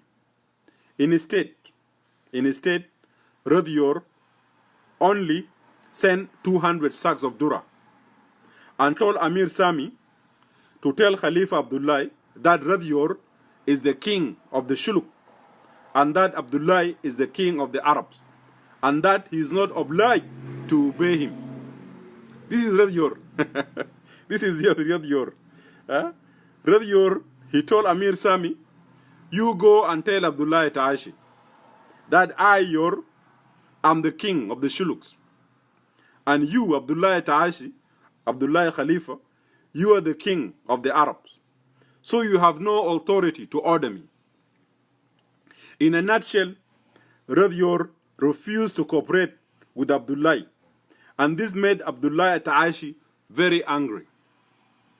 Khalifa Abdullah ordered, because he was very angry, he felt insulted, he ordered Zaki Tumul, who had been fighting in Ethiopia and who had successfully killed King Johannes of Ethiopia, to go and punish the Shulu king for disobedience. Zaki Tumul came with some steamers with the intention of attacking and punishing the Shuluk as he was ordered by Abdullah Ta'ashi. When Radior heard the news through his spies, he called all the Shuluk chiefs and planned how to fight Zaki Tumul. So Radior, when he heard that Zaki Tumul is coming to attack the Shuluk land, he called for a war council and called all the chiefs to plan and see how they could fight the Zaki Tumul. The chiefs were of the opinion, this is the chief of the Council of War. They were of the opinion that they should attack and engage the enemy at Jabal Ahmed El Aga. We call it Torwang, because it's a narrow strip. But the king did not listen to them. Instead, he proceeded to take a defensive position in Peshoda. So the king was being told by the Council of War that let us engage the enemy, Zaki Tumul, with his forces that are coming. They have a steamer, they have modern guns, they have artillery. The only way we could defeat them is to attack them at the mouth of Torwang. Is a very small strip. You could actually attack them there and destroy them. The Shuluk were relying on their memory of 1827, when they first fought with the Turkish steamer. So they thought they could do the same, but the king refused. Rather, he said he will sit in his capital, Fashoda, and defend Fashoda from there. So he took defensive position in Fashoda. Zaki Tumul was assisted in his operation against Shuluk by 3 amirs. Okay? He was assisted by 3 amirs to discipline Shuluk. The first one was Amir Abdullah Wad Ibrahim. Amir Abdullah Wad Ibrahim was one of the Umrah that assisted Abdullah Ta'ashi to fight Zaki Tumul to fight the Shuluk. And then you have Amir Abdul Rasul Janfas. Okay? Wa Amir Dafaiya. So you have Amir Abdullah Wad Ibrahim, Wa Amir Abdul Rasul Janfas, Wa Amir Dafiya. These were the amirs that assisted Zaki Tumul. By this time, Kur Nyudok is one of the princes, has joined Zaki Tumul. And when Zaki returned to Umdurman, after 3 years of looting and destroying the Shulu kingdom, he took Kur Nyudok with him in order to pay homage to Khalifa Abdullah. When he arrived at Umdurman, Kur was appointed king and made Amir over the Shuluk by Khalifa Abdullah and given the name Amir Abdul Fadil. While Kur was still Umdurman, Akolwad Nyidok. So now you see, Radior also was captured by Zaki Tumul. He was brought to Shendi and he was beheaded in Shendi. So you had almost 4 kings of the Shuluk killed by foreigners. The first one was Kwarke, Ajang, Wanyidok, you have Kuikun, and you have Yor. So you got 4 kings. You got 4 kings killed by the Arabs and the Turks. Now, my final conclusion, I will look at the French incident before I go to the Malakal issue. The famous incident of 1898 that almost caused war between Britain and France is more complicated than we think. Hence, to comprehend the incident, we need to examine so let me just pause there and give a short brief of what happened. In 1898, the French sent Captain Baptiste Marchand, or Captain Marchand, to go to Fashoda, so that Fashoda will become under the French colony. When he arrived in Fashoda, he made a deal with the king at that time, and the deal was that the Shuluk kingdom will become a French protectorate, and any attack against the Shuluk will be taken or considered to be attack against France. This was what was agreed. This was the agreement between the Shuluk king and the French merchant. Okay, so the treaty consisted of 9 articles, starting with the declaration that when the Egyptian administration has withdrawn in 1884, the Shuluk nation had recovered its independence, and that it was therefore a free agent in resolving now to replace itself under the French protection. On the French side, it was signed by Marchand, chief of the Congo Nile expedition, officer of the Legion of Honor, and acting high commissioner for the French government in Upper Nile and Bahr Ghazal.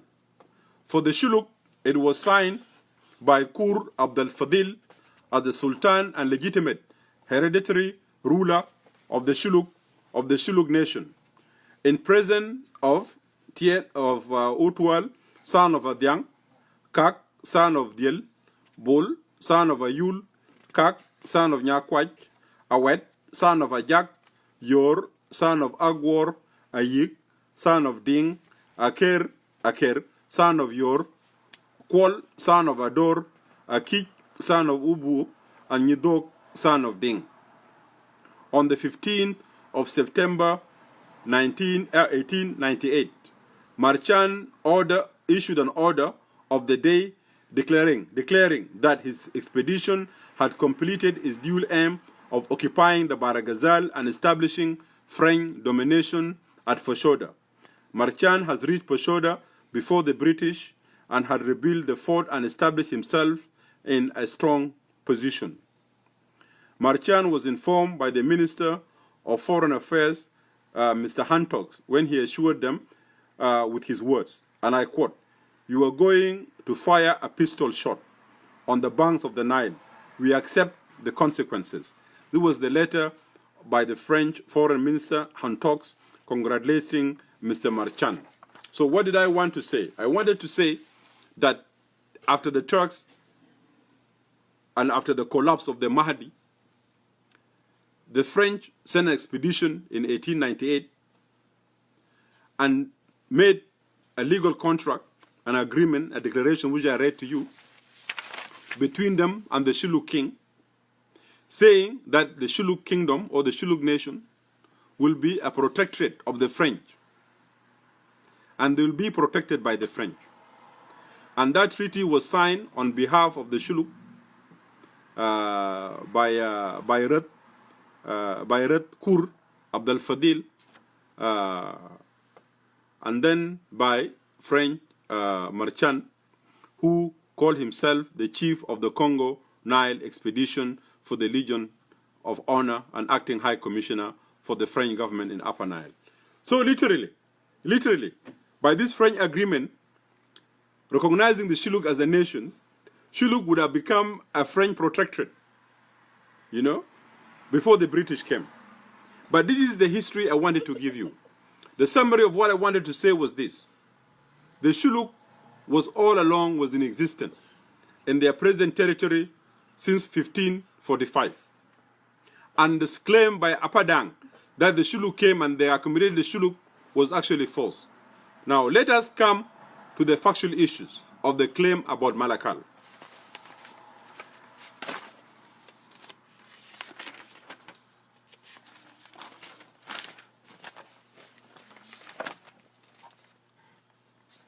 My dear brothers and sisters, this is the gist of the topic today. The first dispute between the Shuluk and the Dinka, the Shuluk of the Upper Nile and the Dinka of Jungule, was in 1980. That was the first dispute.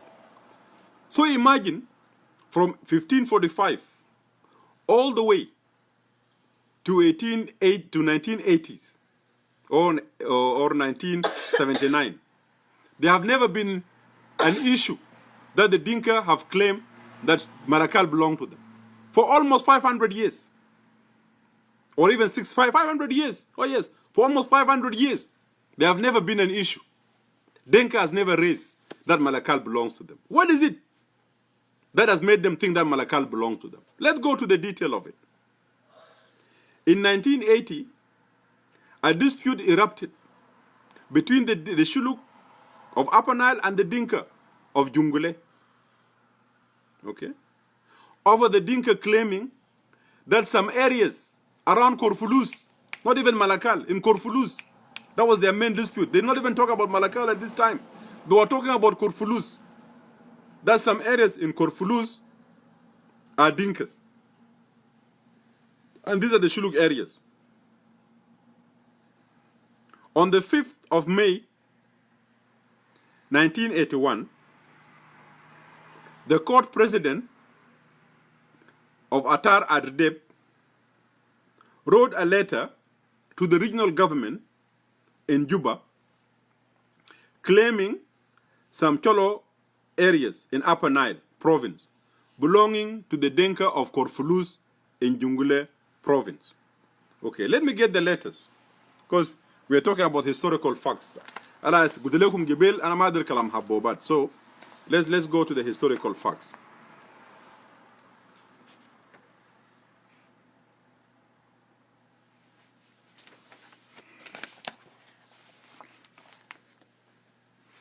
Okay, so on the 5th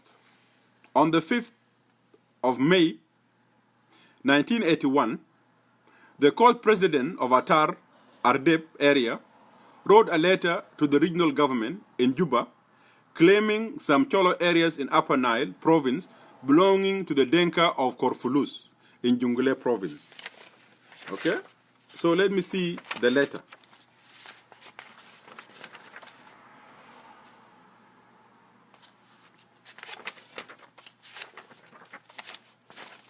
Let me see the letters. I got them. So claim to Upper Dangda. Let's see their claim telling us, Walai, Malakal da hagadna. We can go to court and we can go anywhere and we'll win the case. Really? Let's see which case you're going to win. Just in my public court opinion, you're not going to win, leave alone a court of law.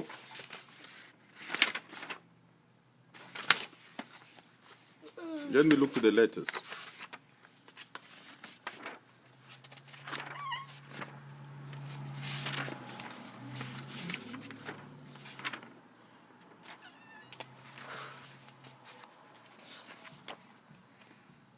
Yes. So on the 5th, as I said, on the 5th of May, 1981, the court president of Atar Ardeb wrote a letter to the regional government. And now let us see the letter respond by the regional government. The letter was from His Excellency Hilary Paul Logali, Regional Minister of Administration, Police and Prisons. Okay? Dated 23rd of September, 1981.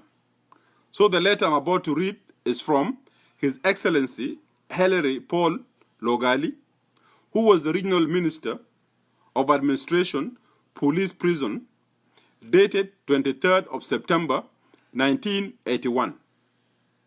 Okay? The Democratic Republic of the Sudan, Regional Ministry of Administration, Police and Prisons, Southern Region, Juba. Date 23rd of September, 1981. Reference MRA/SR/MO/63.A.1.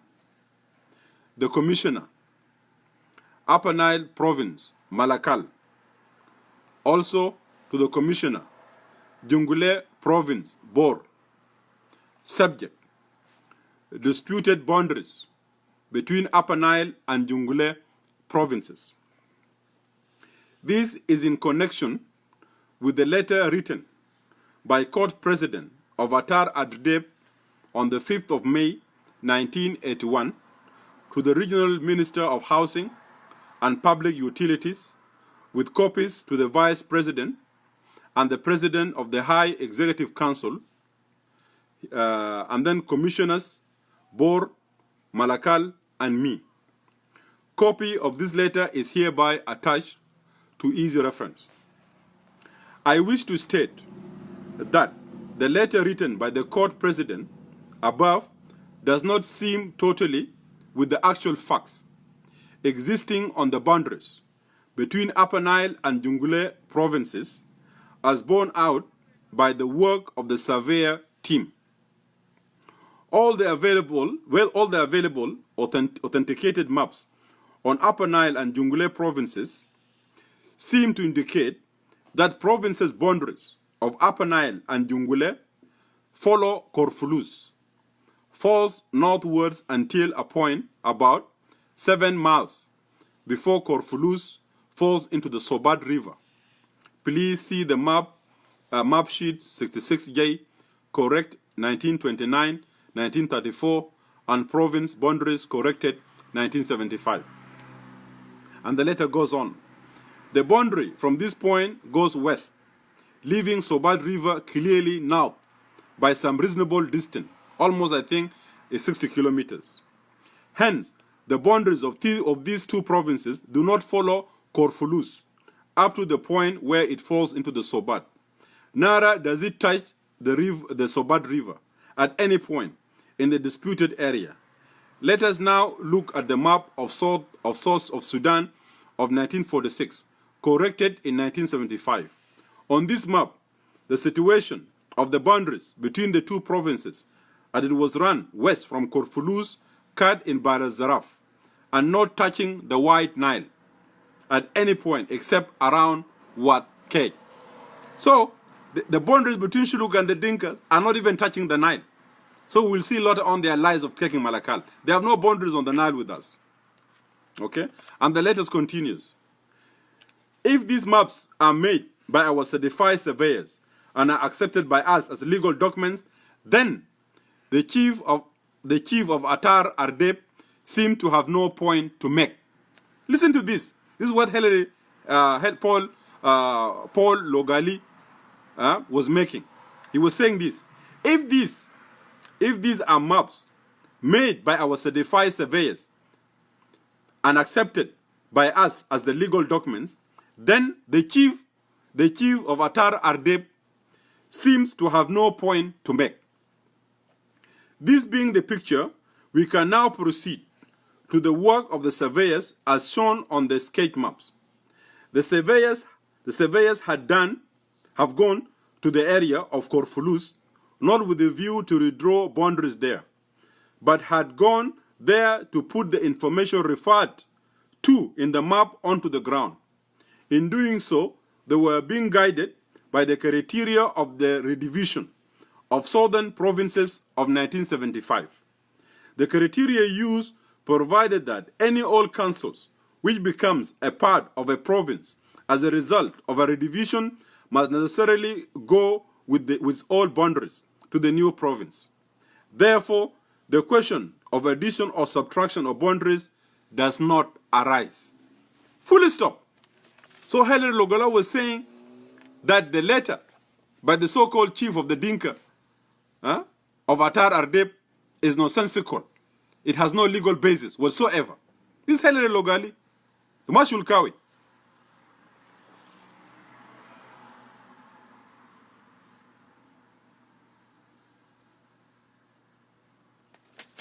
Let's move on.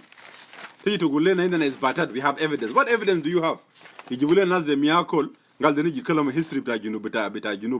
What do they have? From Kalam Sakit, empty talks. I'll let Shawara say.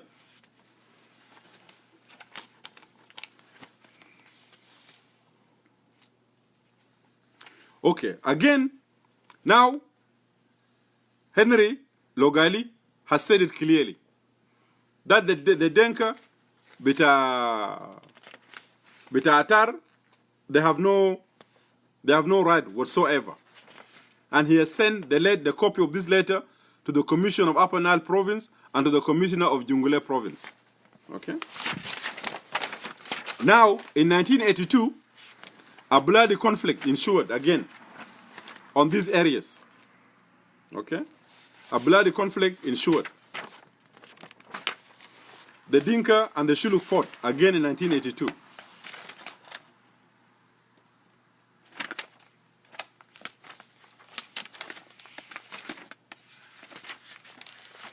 I'm also looking for the other letter.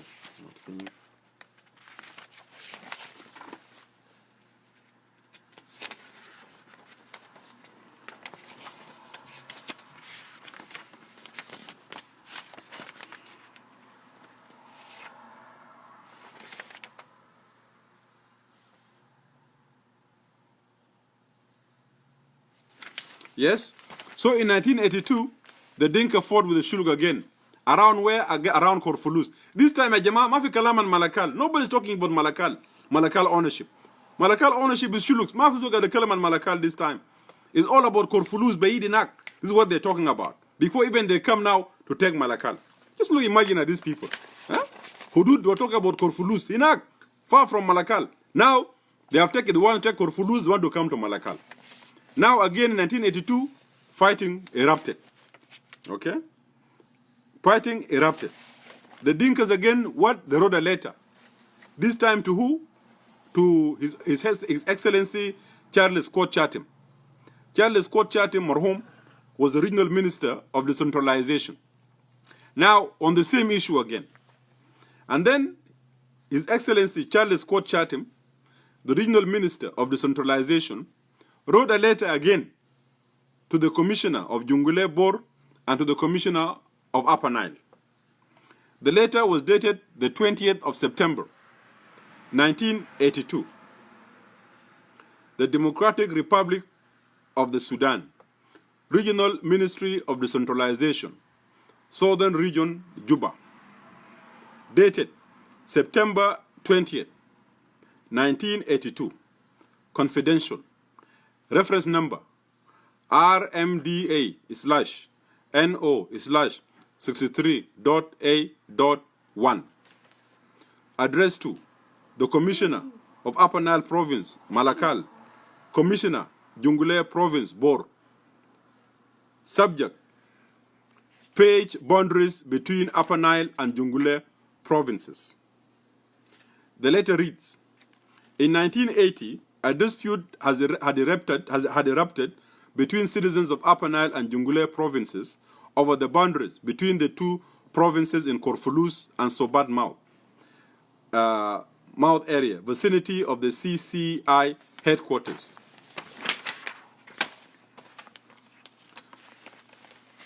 My ministry and the Ministry of Housing and Public Utilities for Southern Region sent a team of surveyors to put landmarks on the disputed boundaries in the above areas. The surveyors did a good work, the result of which were sent to you via this office letter number MR/P and P/SR/MO/65-A-1 on the 23rd of September 1982.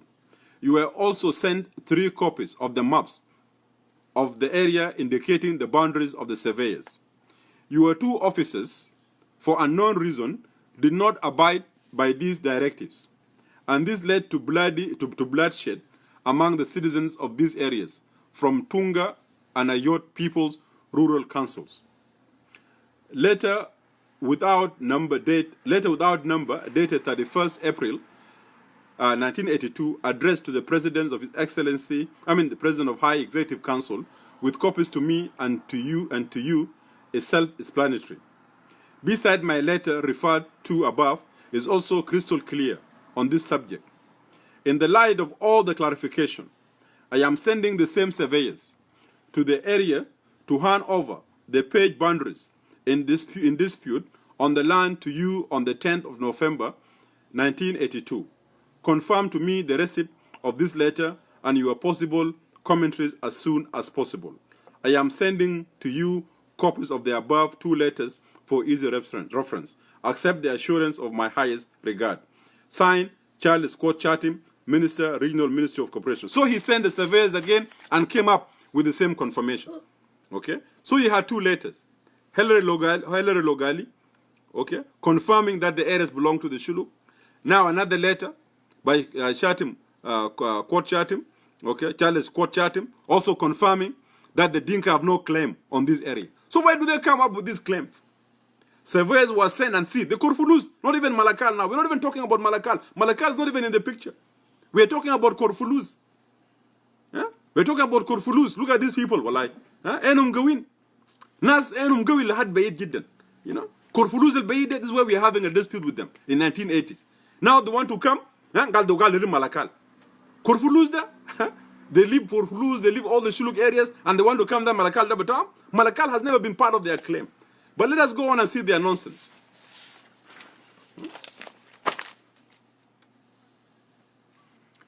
In 1994, now, this thing died. They wrote two letters. The ministries in Juba and the government told them, that is not true. What you said is not right. The land belongs to Shuluk. That is Now, in 1994, 10 Denkas, actually Denka Kida, they wrote a letter to the government of the Sudan claiming that Malakal town to be part of Dinka. This is the first time we have heard about it, in 1994. 10 Dinka sat down and wrote a letter, Gal Malakal da Hagum. And the Nasbas Namu, Gamu folk, claim that Malakal Hagum. 10 people best. This is 1994. Yani their fathers in 1980s, they have not even questioned Malakal. They have never claimed Malakal to be theirs. Shubal Ajab. Now we have people coming in 1994, only 10 people, writing a letter to the government that Malakal da Betam. Now let us see what happened. Dr. John Garang de Mabior, the chairman of the SPLA, issued order number 16, or order 1610, 2004, where he established the current Cholo 4 counties. Dr. John, at that time, was trying to establish the governance in South Sudan and made an order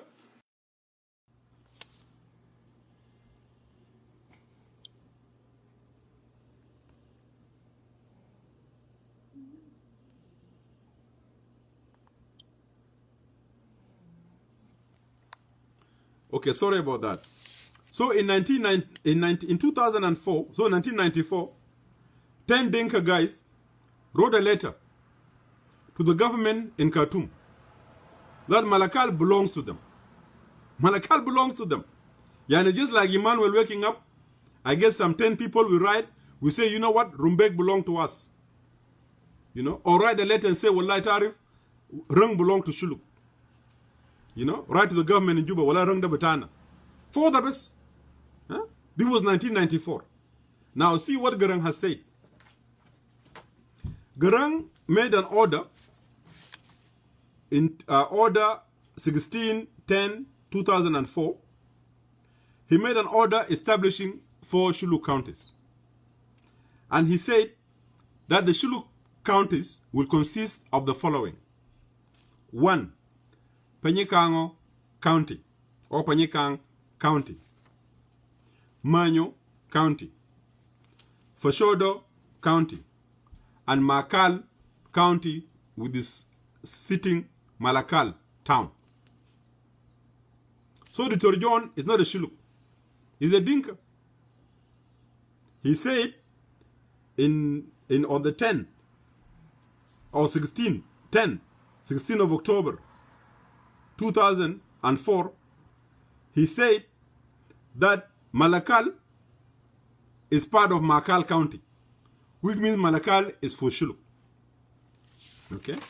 These Dinka dudes went crazy and wrote a letter to Dr. John. Okay? This Dinka again wrote a letter. Some of them, they said, some Ngok individuals again wrote a petition, dated. They wrote a letter on the 1st of November 1994, addressed to the chairman and commander-in-chief of SPLA, Dr. John Greng, Dr. John Garandamo Bioratem, claiming against the order. Writing the letter protesting against the order and claiming that Malakal town and Anagdiar belong to the Dinka.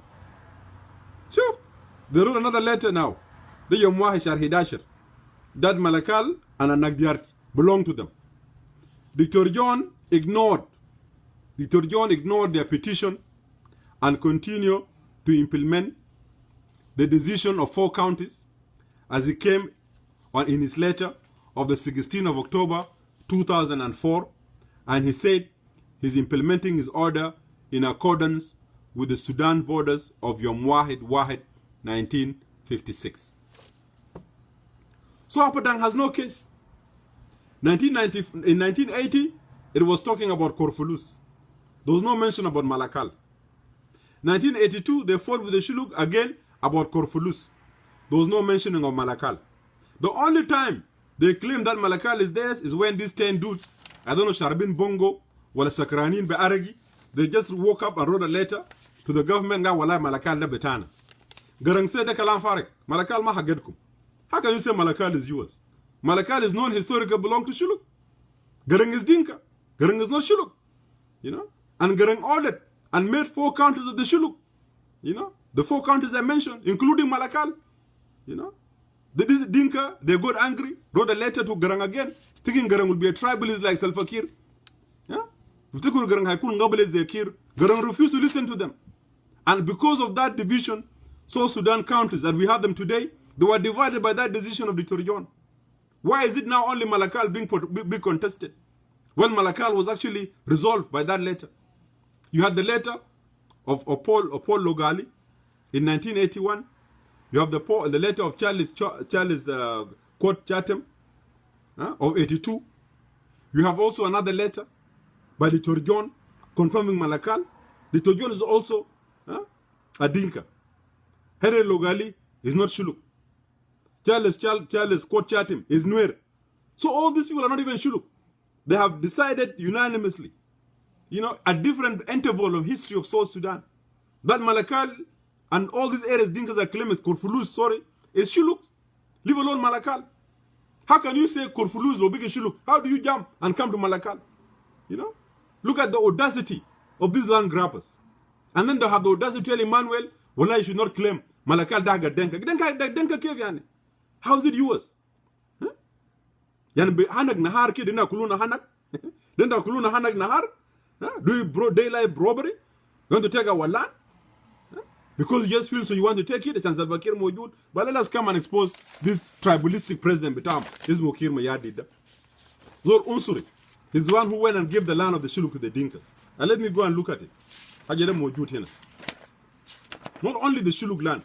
When the Dinka of Korfulus and Atar had a dispute among themselves, in 2009, I think, Kiir goes and to reach to a compromise between the two Dinkas, he goes and declare PG in Ubang, as part of the Dinka land.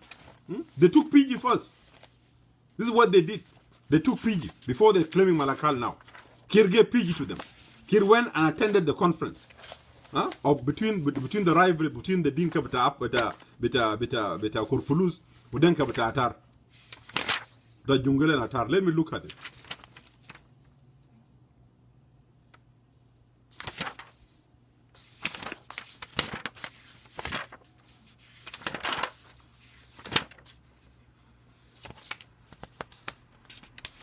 Nas mind of Damir. They claim people land, and when people want to defend their land, you go like, "Wallah, you people are being tribalist." Seriously. So you want to claim our land now? We should keep quiet.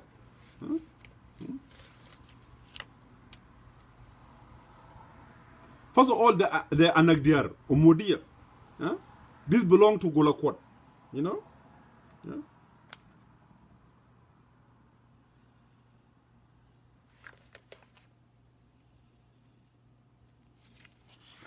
I will come to it. Just be patient with me.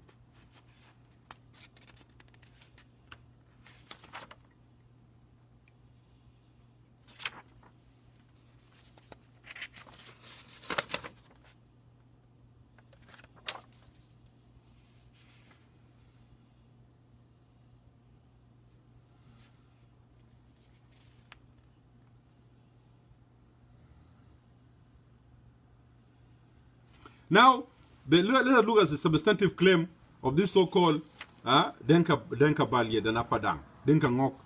You know, Denka Ngok said that they were paying their taxes in Malakal town, and therefore, this is why they say Malakal belonged to them. But this is not true. Denka Ngok and Dinjol, the time they were paying taxes in Malakal Council, as they claim, is not true. They were paying taxes to Balye Rural Council. So Denka Ngok and Dinjol, they have never paid taxes in Malakal rural town. Okay? Because Malakal was not, they're not part of Malakal. They were paying their taxes, you know, to Balye Rural Council, you know. And when Balye Rural Council was moved his headquarters to Malakal in 1976,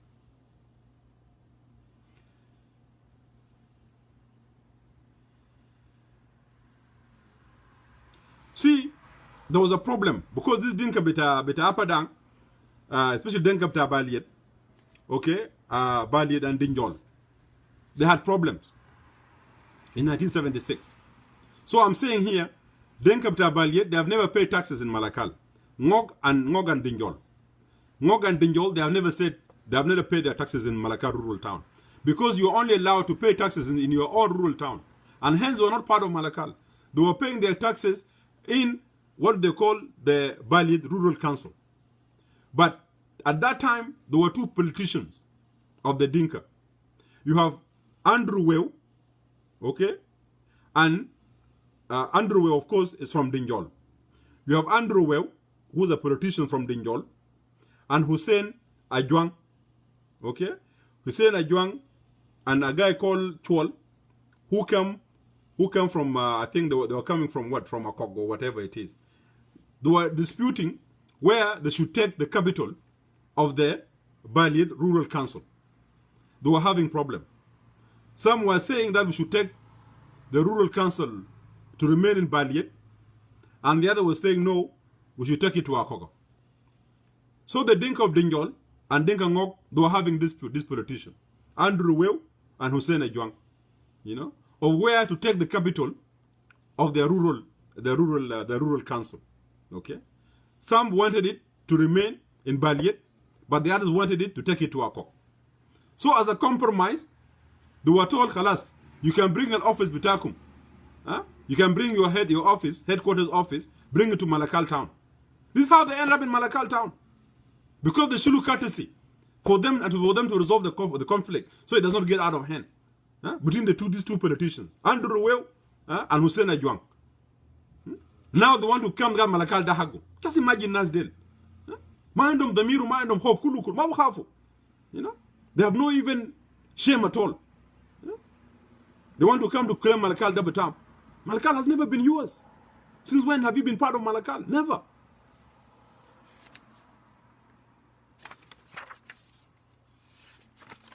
I was also listening to one of them, couple of days. They were saying that the Shuluk of Potwar, yeah, and this guy I think is here. I don't know his name, I can't even pronounce, Gear somebody. He was saying that the Shuluk of Potwar are Denka, you know, and therefore they are the one who owned the land and the Shuluk came there. You know, I will tell you, stop listening to your Habobat. Stop listening to your grandma's stories. You know, verify your facts. You don't verify your facts. And let me tell you the story of Potwar people and Pagag, as you say. There was a man called Nyebila Kwei Deng Gak. A man called Nyebil Kwei Deng Gak from Ngok. Okay? He moved from his hometown of Ngok to Lul. Lul is north of Malakal, Bait. Okay? We call it Northern Shuluk Gar, because Malakal is in Luak. Okay? This man called Nyebil Kwei Deng Gak from Ngok, he moved to Lul village, okay, which I said is north of Malakal. This Nyebil, of course, people moved. He may have had dispute among his own people. So he moved to Lul, in northern Shuluk, in Akfu, Shemal Shuluk, the Gar. When he moved there, he came with his 4 sons. This Nyebil Akwe Dengak. He came with 4 of his sons. The first son One was called Ador. The other son was called Jognyang. You have a Jing, and you have Kutbany. These are the 4 sons of Nyebil Akwe Dengak from Pagak, a Dinka man who moved to Lul in northern Shuluk. He had his 4 sons.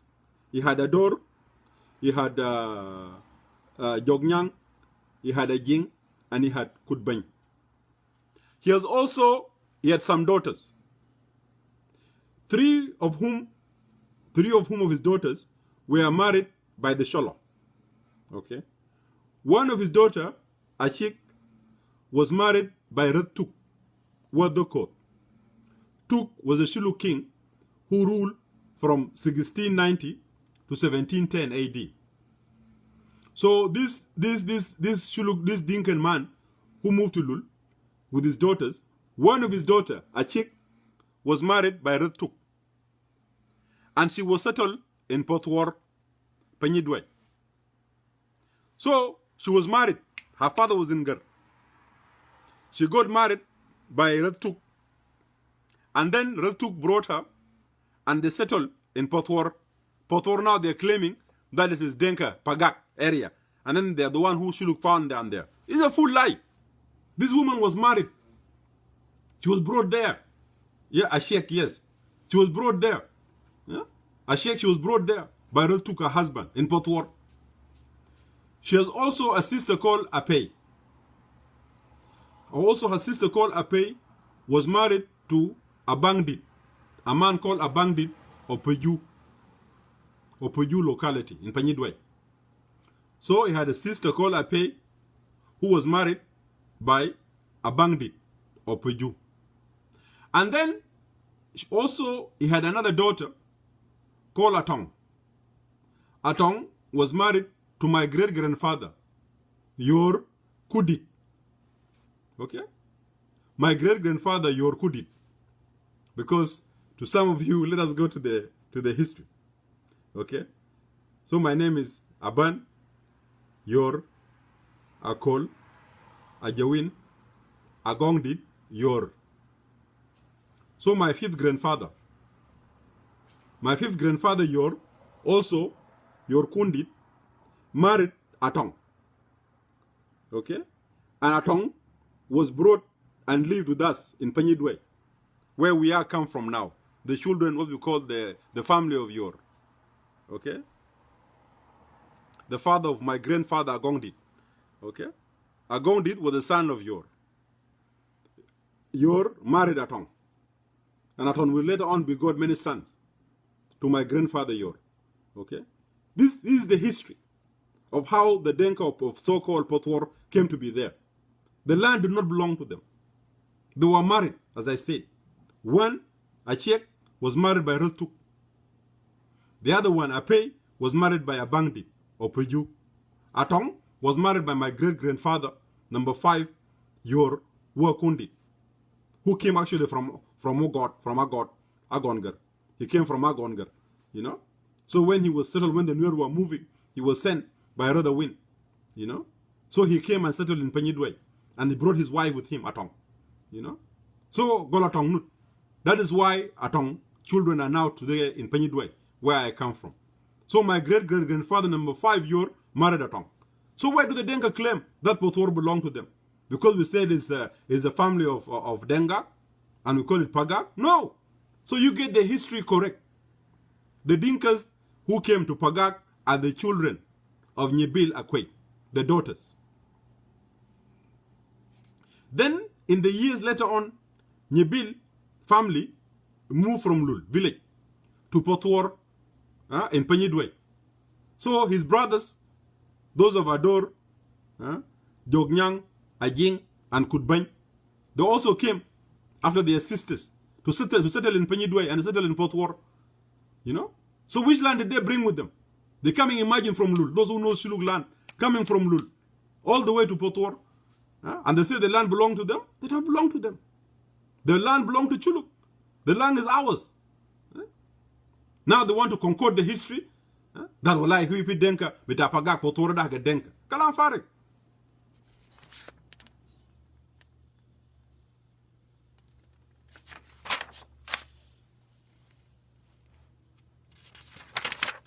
And also, Shuluk elders wrote many letters to Kir. And Kir did not take anything on board. So many letters, I don't want to go over it because I'm also getting tired and it's getting very late here, you know. But what I wanted to show you, my dear brothers and sisters, that the Shuluk kingdom has been in existence for the last 600 years. And the time the Shuluk came, the Adenka Apadang were not even there. And at that time, when Apadang came as cattle keepers going after their cattle, the Shuluk welcomed them, intermarried with them. They never saw them as a threat. I'm telling you, the Shuluk were fighting the Funj, as I was narrating to you in history, and fighting the Turks. Wulab Dinjol, or Apadang. Would they have managed to fight Shuluk and check the Shuluk? They couldn't. But because they were there, just people muruding from cattle camp, from toy to toy, nobody cared for them. Now they want to come in this modern time to say that Malakal belong to them. From where? From where does Malakal belong to them? I've told you now, I've read you the evidence. The first letter they wrote of these 10 people who were, maybe they were drunk or high on something. 10 of them writing letter in 1994, claiming that Malakal is theirs. The Torjon told them no. Malakal mabatakum. The Torjon is he a Shuluk? No, he's a Dinka.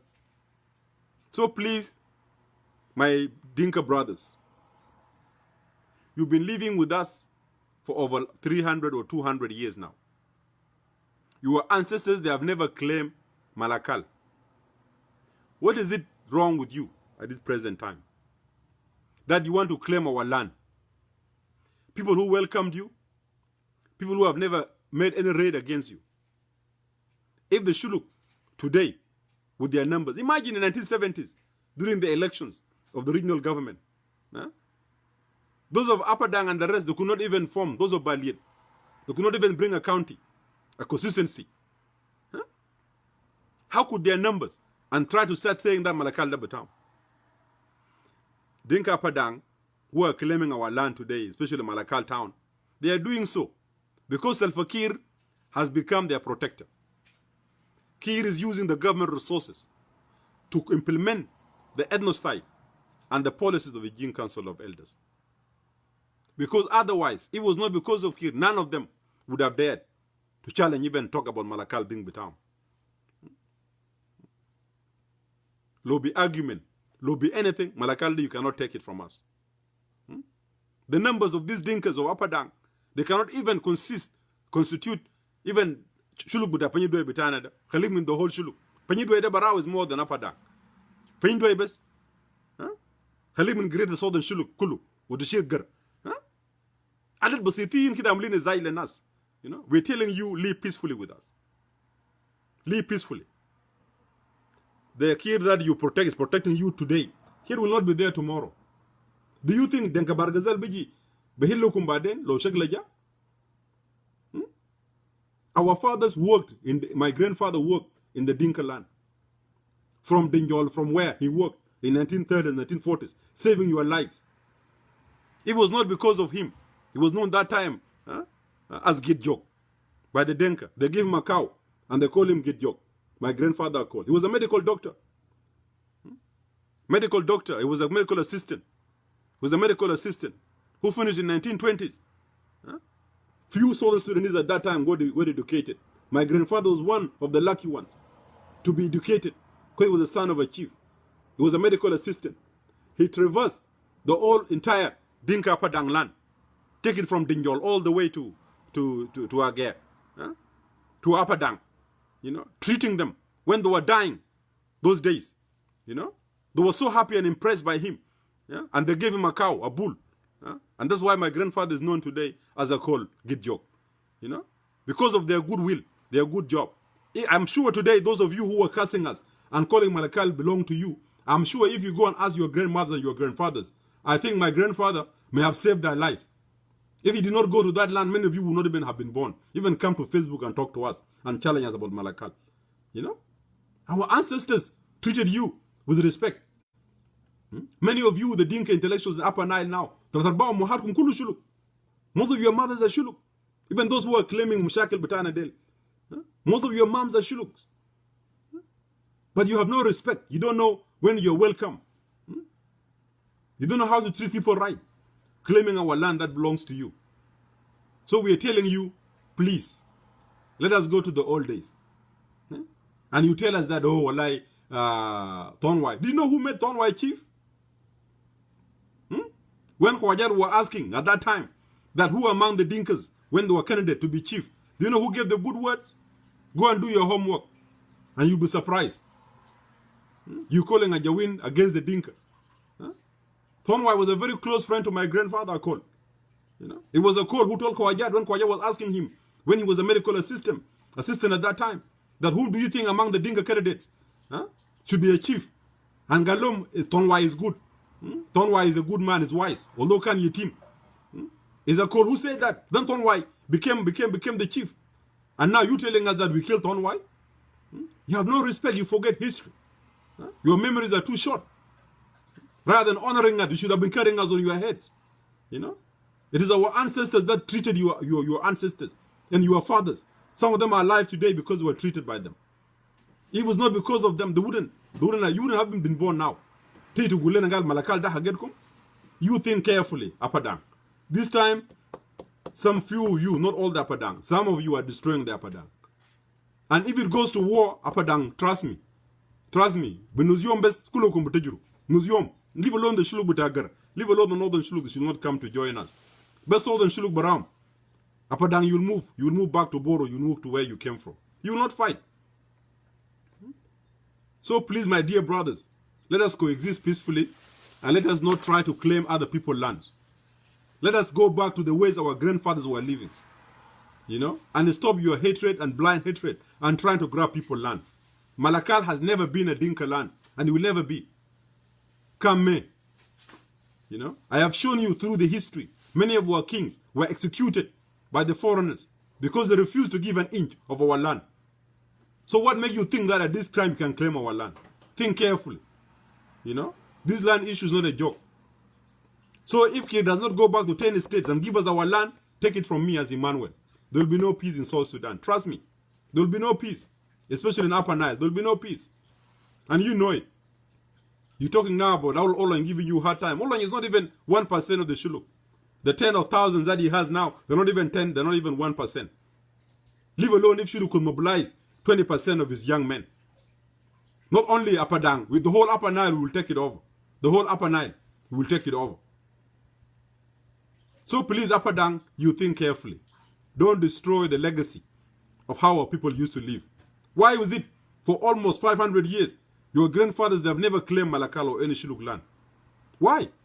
When you ask yourself, because the Shuluk welcomed you and treated you right and married into you and you married into us. And yet, you want to come and say our land belongs to you. And when we say that, no, hell no to you, you tell us we are against Dinka. Because we're expressing our opinion. You want us to say, yes, you take our land.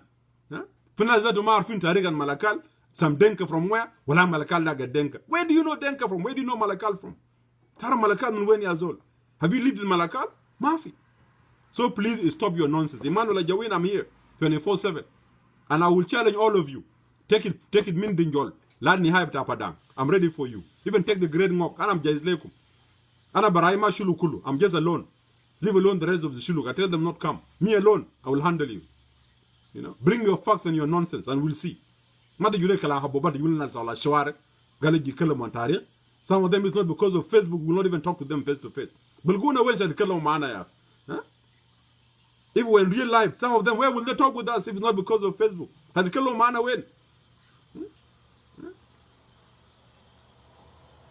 That's why I said if you Sudan, some people are still in Homo erectus. They haven't become Homo sapien. Lemona fizriba isumu junuk. Lemona manas kulo. Nazid mabugu nas. They want to claim that they're humans now. Please, you think carefully. And you will not intimidate me. My dear brothers and sisters, I open the floor for questioning for a few individuals because I'm going to be logging off. It's getting very late here.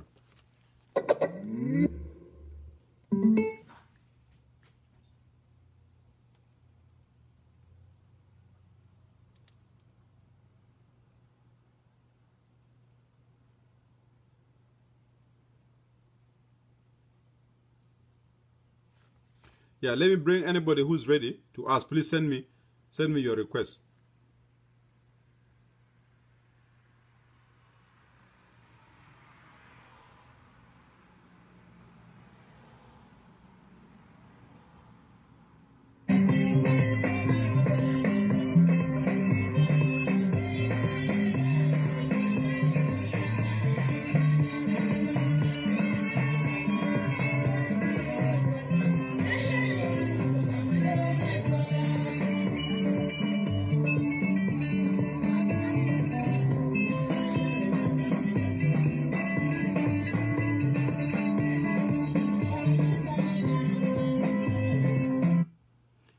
Tonga kolgata lo ndo gua amsa apa dang da kam ya tong alaka la kada ansana ya ما دخلوا الناس ساكت يخشوا في الحتر ساكت معكم دو عددكم كم يا تون يا تون كول اكول ده عددكم كم يا padang تيجي تتكلم بينا we don't want to do it, we don't want to create genocide, we don't want it. Yeah, لانه padang كله باقين كتار منهم مساكين, they're not being fooled, they're being fooled by some tribalistic idiots like you guys, you know. Some of them are innocent. We're not going to kill the innocent padang, we will not, you know, we will not.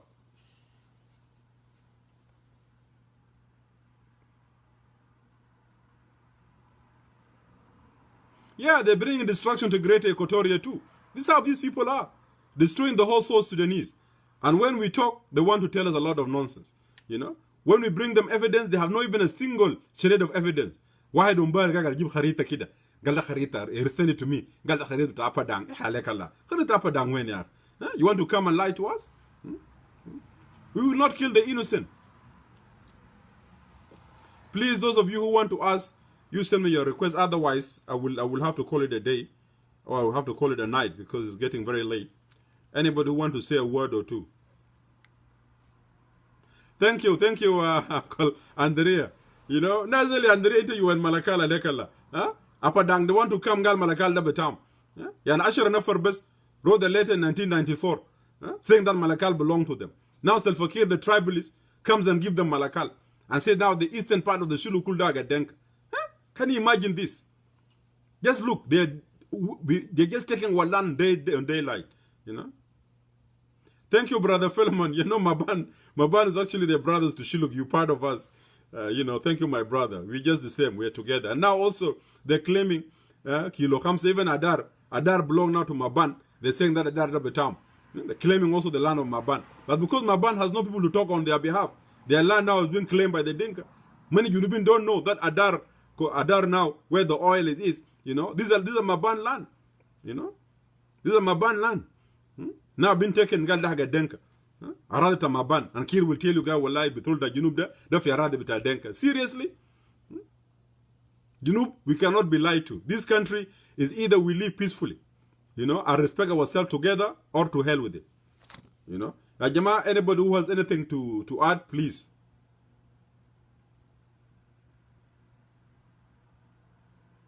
Yeah, Andrea, we're talking about land because a couple of 2 days ago, they have this amateuristic shabab kida sogar kida. They don't know anything about history that. Bita Junub wal shafu Malakal yom. Galda Malakal da hagum. Malakal is theirs. Should forget about Malakal. Seriously? This is why we are responding to him, ya Andrea. We will not lead them with their lies.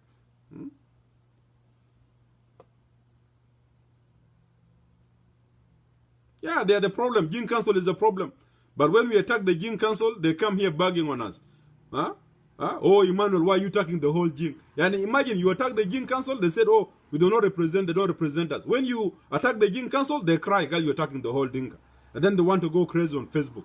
Girl, they want to intimidate me. You will never intimidate me. You don't know Emmanuel. Trust me.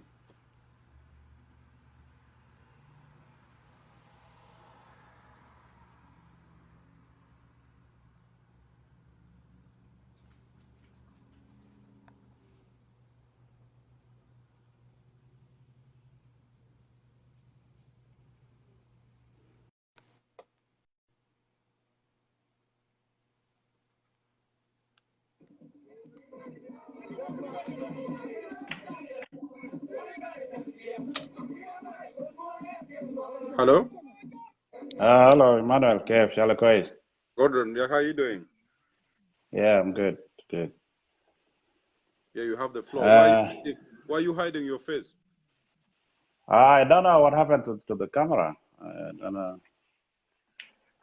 I'm not hiding. Let me see what happened. Okay, it's coming up. Yep. شكرا ايمانويل. انا ممكن بتكلم بالعربي. بحيي المشاهدين بتاعك والمستمعين. اساسا انا ما بتكلم في حاجات كتير، بتكلم في النقطه بتاعت انت جبت كتوبيك بتاعك في ملكال.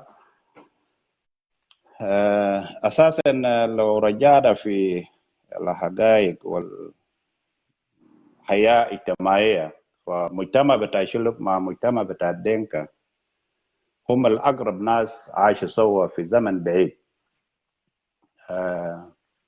وحصل التزاوج بيناتهم زي ما تذكرت قبل من الملوك بتاع الشلوك والمجتمعات والشلوك من دينكا كمان بيكون شالوا بنات من دينكا. فالحاجة دي أقول إنه المجموعة بتاع قضية بتاع الحدود بين الملكال والشلوك ولا بين المناطق الأخرى مع الشلوك، ده حاجة بقى ماشية في فيسبوك وبدأ في زمن قريب جدا، ما كان موجود في فترة طويلة. ما في فيسبوك، ما انا جريد ليك جبال 1994 دينكا بتاع بدان 10 نفر كتبوا لقرن بانه الاريز بتاع ملكال ده حقهم. قرن جاب قرار في 2004 بانه ملكال ده حق الشلوك، قام قسم شلوك into 4 counties including ملكال. ده ما حاجه بتاع فيسبوك جديد، ده حاجه موجود. انت ذكرت تواريخ كتير بدأت من سنة 2080 ومنه حتى جيت وقفت في 76. انا قاعد اسمع حاجات دي كلها. الكلام انا داير اقوله انه المجتمعين ديل ما حصل شاكله بمواضيع بتاع حدود ولا دمنه الموصول في ملكال في زمن بعيد. المسألة ده جاء في وقت نحن قاعدين نتكلم فوق ده، ولو رجعنا للمجتمع ديل وقعدوا تحت فما أظن إنه يكون في مشكلة بتاع ملكال، لأن ملكال والمناطق الأخرى الناس دخلوا في أشياء سياسية وما حاجات اجتماعية. لو المجتمعين ديل قعدوا تحت ويتكلموا أنا متأكد هم بيلقوا الحلول. انت ذكرت حاجات كتير في خطاباتك، قاعد تقول انه 10 انفار ومحكمه بتاع طار، والجوابات بيكون ما عندهم اسماء بتاع ناس، ده ما بيكون كيف ما عنده دوكيومنتري. اسماء؟ عنده اسماء يا زول، كيف ما عنده اسماء؟ لان انت منو ما قال لك قلت ما عنده اسماء؟ اسم عنده اسماء. ما let me انت ما قلت conclude there. اسم. Just stop there. Just stop there. ما تمشي كتير. أنا I'm not really just for hearsay. أنا ما أقدر كلام يكون كلام ساكت. Let me look for it.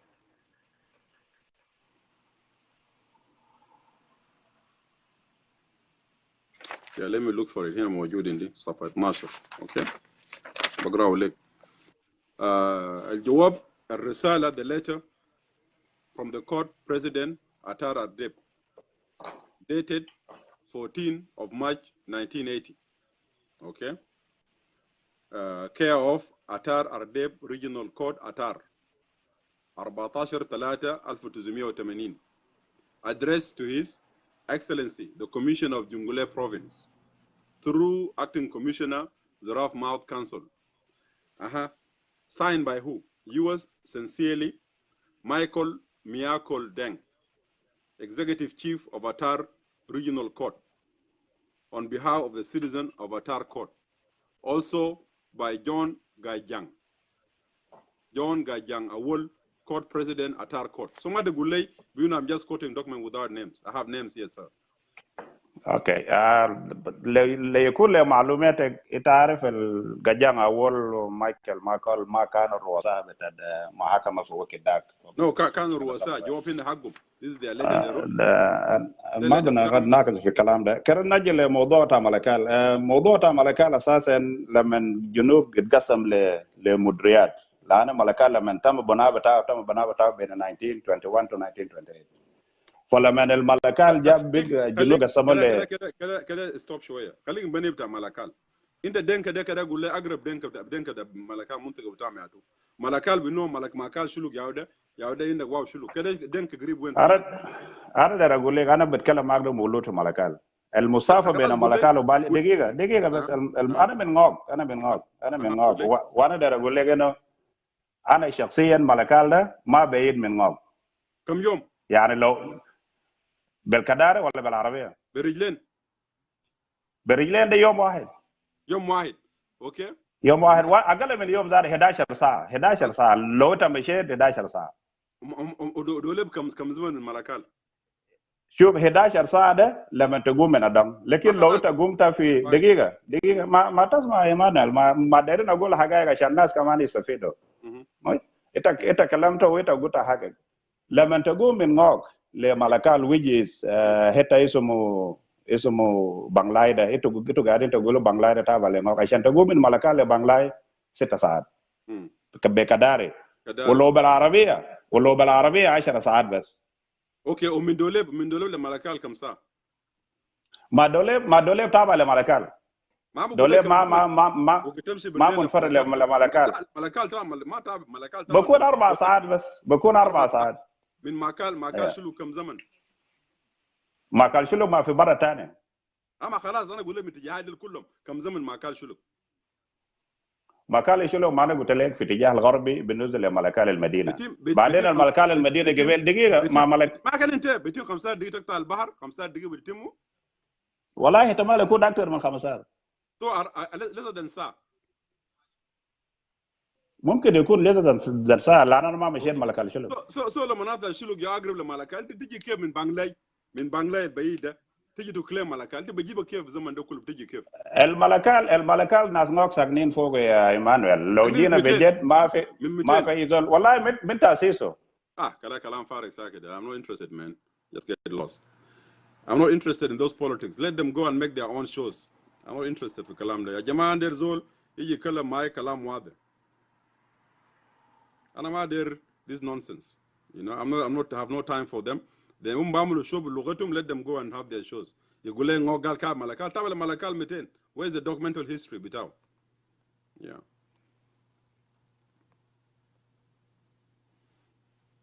Jama, if anybody has anything to add, please do so. My intention was actually to give the lecture, which I've done. So anybody lo indu, please send your request.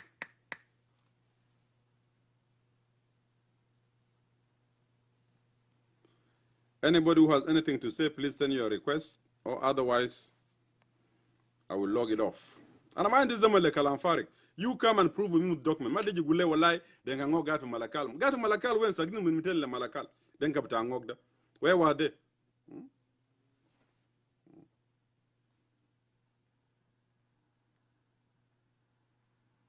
They don't joke with Kalamta land betana. We're not going here to entertain their nonsense. I have no time for nonsense.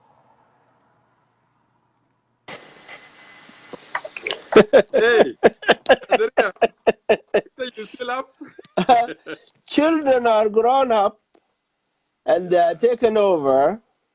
Yeah. And I'm impressed. I'm so happy, Emmanuel. You were not talking out of from the blue. You have done a homework. You have made a research, which is quite wonderful for any argument. Any brother who want to counteract your research, let them go and make their research and come up with their presentation. Why is it become an argument? Why is it just because you are a Dinka and you want to really defend the policy of Jiang Council of Elders? Yeah. This Jiang Council of Elders have created problem to the Dinka people, and I have been telling them, if they don't liberate themselves from this tribal policy, then the Dinka themselves have problem. Indeed. And look, how are they going to improve to prove other people wrong? This group of people have selected each and every individual on every Dinka section. Yes. You have seen all the papers. You have seen all the documentations. You have seen they are using the government Yes. They tried to use John Garang, but John Garang, tefkir bitaw kan aktar min kida. Yes. They Yes. couldn't Refuse use to John listen to Garang. them. They Yes. couldn't use John Garang. Now these people, we know them by name. Not young people like just the last speaker. Just jump into the thing. Somebody should not come here and argue with you and try to challenge you without the paper in front of them. Let Mafi. them also do a presentation. This is a big work you are actually doing. This group of Gen Council of Elders are not only claiming Malakal, they are claiming everywhere you go, Yeah. right? They are claiming, 2 days ago, I saw an argument, they are claiming Rubicon. Rubicon is Bentiu. How could you be claiming Rubicon? Number two, يا أخي عليك على ده ما فوضى يا أخي. وكمان أنا شايف في مسجز بقول قال والله أنت هتشوفه. يا أخي منو ما هيشوفه يا أخي. They want to intimidate us, يا أخي I love your last statement that say إنه يا أخي. And then we don't want to fight the Dinka people. We don't want to commit what is called genocide. What we are trying to say is this, very simple, and I'm not intending to take long here. No, take your time. Listen, Emmanuel. We must tell our brother Dinka that we have no ill feeling about them. But whoever is following the Jain Council of Elders, he has actually following the apartheid of South Africa. He has actually followed the Nazi of Germany. Yes. You are the son and everyone's son of South Sudanese, right? Nobody should actually threaten you in your free mind, your free speech. You should feel proud of yourself, yeah, Emmanuel. Yes. Whatever you do, nobody will threaten you. And this is what they are actually doing in Juba. Yes. In the daylight, killing people in a so-called Jain Council of unknown gunmen. Yes. Yeah, hatta unknown gunmen is even killing Dinka Zat Hasa, ya Emmanuel. But they want to intimidate us. They want What to kind of people? And look, the Dinka people never kill the way they are killing people by the group of Juba. They cut the head of somebody and throw the body away, and the head away. You can never find the body. People are not honored by burial simply because you cannot find them. Look what they did to Nuer, and they said there's no genocide. They have never killed anybody. No, this is Yahi, and I just beg my Dinka people. I just beg my Dinka people that nobody, to be honest, I wish nobody come and challenge you and say, Emmanuel this, Emmanuel that, in this regard. Why Ulun has taken up arm? Look, Ulun has not taken up arm of anything rather than the land. This land is very important. You have known the constitution of South Sudan. You know them, as I do. Emmanuel, where is it? Our constituencies based on our land. Yes. If you don't have a land, you don't have a constituency. Yeah, okay? If you contest, it is only the president and his running mate that is actually contesting the whole Republic of South Sudan. But each and every one will go home and contest in their constituency, which is your hometown, your homeland. And you go and represent your people in the National Assembly. Okay? So nobody should, again, do you have to claim a land now? We the African, can we claim North Africa that has been invaded by the Arabs now? And say, is that was now? De kalam shino yaki. Da alekalla. Magalu, I saw an argument given in one of the video. They say even Mayom. I say I hope the people of Mayom heard this because they are the one helping the government. The bull Nuer, the Mayom, Gal Mayom, the Zar Hagum. Yeah, Emmanuel, Alekala. Yeah, we love our people. We love each and every tribe. big or small. Yes. I always say that the Dinka people are economical benefit to the South Sudan. They are if they think they are the majority, we love that. We don't argue. And you know the Dinka people are rich in everything, cows and everything. Even Nigeria, even the word, majority, I'm very sensitive to it. They're one of the largest ethnic group because majority means you are 50 plus 1 of the population of South Sudan. Dinka, they're not 50 plus 1, They're not even majority of South Sudan. They are one Yeah, of the largest ethnic. Yes, that is simple as that. Wadahui. It is found recently in Somalia. The very ethnic that the colonists used to call the largest Yeah. has become the smallest. The majority, yeah. The Uh, majority. The majority is smallest. Allah digalafia. Yeah. But then The road are more than them. simply because they were working with the colonists, Yes. and that's why the colonists put them the record as the largest tribe. Yes. يا أخي من تاني نحن we record our people properly. ما حصل. ولا ما زمان حصل يا انجليز ما ولا حصل. زمان هناي. يعني انت لو مشيت الخرطوم يقولوا والله يا أخي the very tribe they know are the Shuluk and the Dinka. Yes. They said والله يا أخي الدينكا ده الدينكا ده غايته قال 3000 لو نسمع شمالين يقول لك والله دينكا 3000 وشلوك 500. نوير ده ما بتقولوا ما في نوير ذاته وما في فجلو وما في باريا وما في ريسك. مرة أندريا أنا قلت لهم أنا ولد في بنتيو. أنا قلت نوير أولاد نوير تابول ديل. When you see them ورا إبل بتاع بقر أولاد تابول أكتر من بقر ذاته. أولاد تابول براو ده بول. Bull is so much enormous in numbers, So there's no even statistic for Jinuba Moloyom. Honestly, yeah, Emmanuel, when I see you putting music with all the South Sudanese, including Dinka, there's a future in your generation. There's a future in your generation. You should not be made anger and concentrate just only talking about land with Malakal or bus. Yeah? You are. They provoked us, Gabli Ayam. They made a video where they were attacking me and attacking Malakal. Malakal belonged to Apadang. And Daria, when Kidibda, Ukidikorokulumara, and nobody's challenging the lies, it can actually become the truth. And this is what they've been doing. They've been lying to South Sudanese all the time. We are this, we are that, we liberated you. Garang video bitao. Gal, the people who fought the first tiger or Timsao Jamus, 80% was Nuer, But yet the one who tell us that they liberated us. Not just for 1985. For history, they need to be corrected, Andrea. Because if it goes, it will be wrong.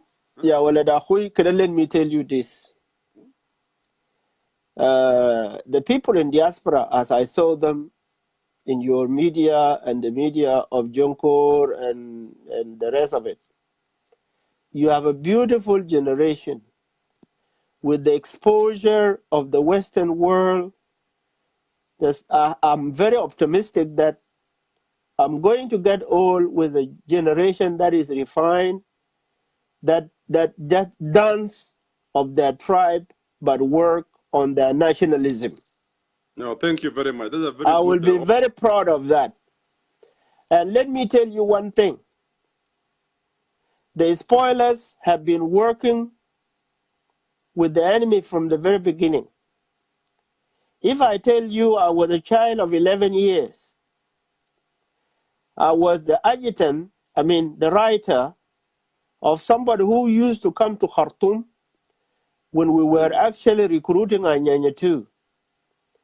I write to him, I mobilize people when he's away, and when he comes, he found a good number of Nuer people in Khartoum. He takes them through Malakal.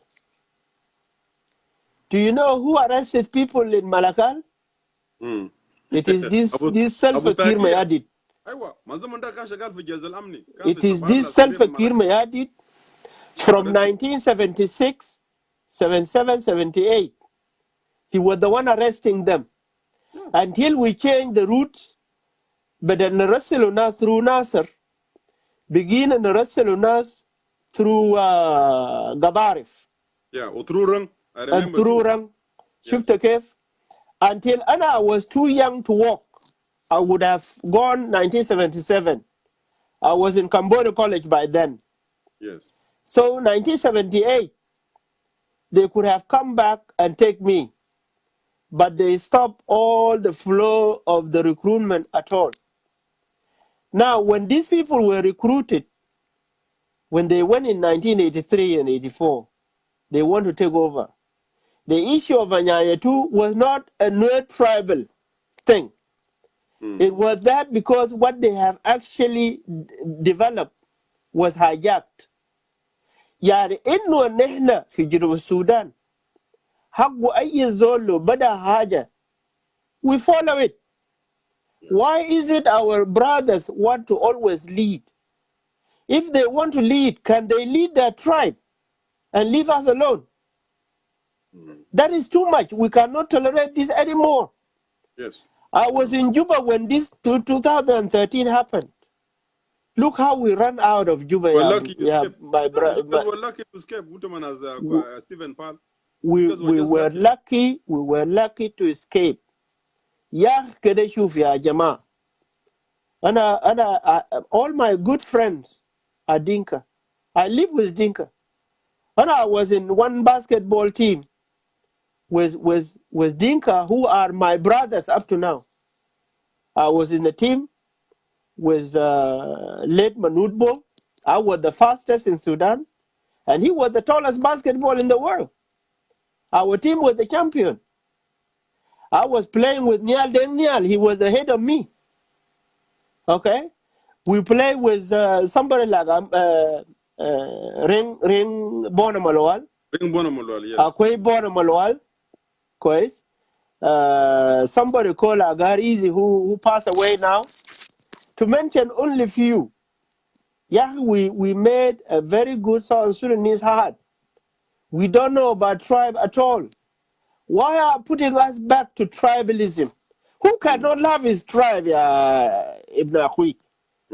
Who cannot love his tribe? Let them take us back to that. And they know us. Yeah, is it because Salva Kiir Mayardit has recruited and pouring all the money of South Sudan to Yoweri Museveni? Yeah. He doesn't know. We know where our money goes. Look, even now, the Dinkas themselves who are with him in the government, they don't even have salaries. Is this for Dinka, say? It is not for Dinka. They are even destroying Dinka twice now. That is why we want a meaningful peace. We want peace because we don't want a wipe out. Because what will happen, Emmanuel, if it is a wipe out?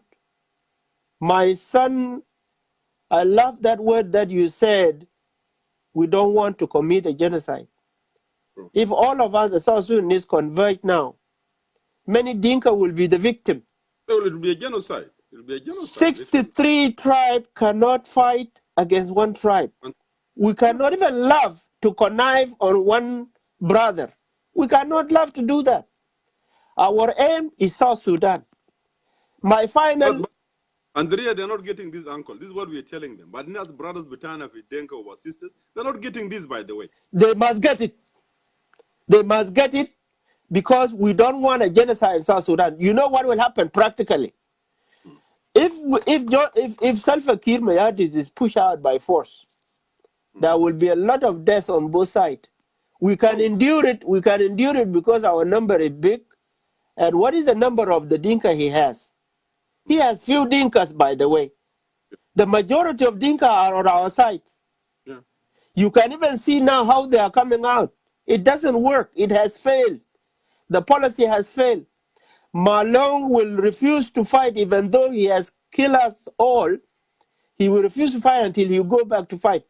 I was told that most of his people are dying now every day. They are killing being assassinated. They are lynching him. Yet the man is working with the mind of a notorious warlord called Yoweri Museveni. But then the agenda is big. This agenda is bigger than we thought. It's colonization of South Sudan. People ask them to clear the land. Yeah. So the land is leased. similar to what happened in Kenya. You know, all the Kenya were put into fences like this now. We will never go back to our land when we are now in fences. This is what Dr. Carol Berger is saying. Is ethnocide. They chased them from the Exactly, land. and I like that. The I Nuer like. in POCs in Juba, but until now almost 100,000 POCs. That means the Yes, whole land is empty. they will never go back to their land because the aim is to empty the land for other people. Other people will come into South Sudan in the Same thing in name of Equatorial investment. now. Areas of Moro and Yes, others, yes, Equatorial, the same thing. They're being chased out. yes. What we are saying is this. What we are saying is this. Emmanuel, yeah, with Ahui, and I'm a senior member of IO. If there is any up and down in IO, I will live with it. It's my challenge as a leader. Okay? I heard all your criticism. All this criticism, I call them constructive. Thank I you. will not challenge anybody who will challenge the IO, because IO must do better. IO is an alternative. What is good with IO is that it's a national movement. All what it takes is there. IO is working for liberation of South Sudan, but we don't want to wipe these elements out by force. If there are any peace, we will do it. But if they don't want peace, as I'm seeing, there will be no implementation of peace. Of course, there will be no They're not peace. interested. I Not know. interested. I It's know pushing what they people are to war. aiming at is to Pushing lure to war. Yeah. in Dr. Riek Machar and eliminate Kill him. him as they eliminated Guy Tut. Yeah. Okay? And Abdullah Chwal. And Abdullah Shawal. And Okay? Charles Scott Chatham. They did. All the stories are there. What we are saying is this. Let us refuse Jing Council of Elders with key policies. Okay? I call it Jingism by the Jing Of Council course, of the word is correct. Yes. I approve to that. It must be in the dictionary that Jingism. Let us, our brother Jing, rejected to that, Yes. because they have actually created a problem to them as they created by Hitler to Germany. Yeah, it is the same Okay, fascist uncle. okay, It is of the same course. fascist ideology of Hitler. Based on ethnic cleansing of others. These are the same policies of Hitler. They are copying, as you said, Hitler.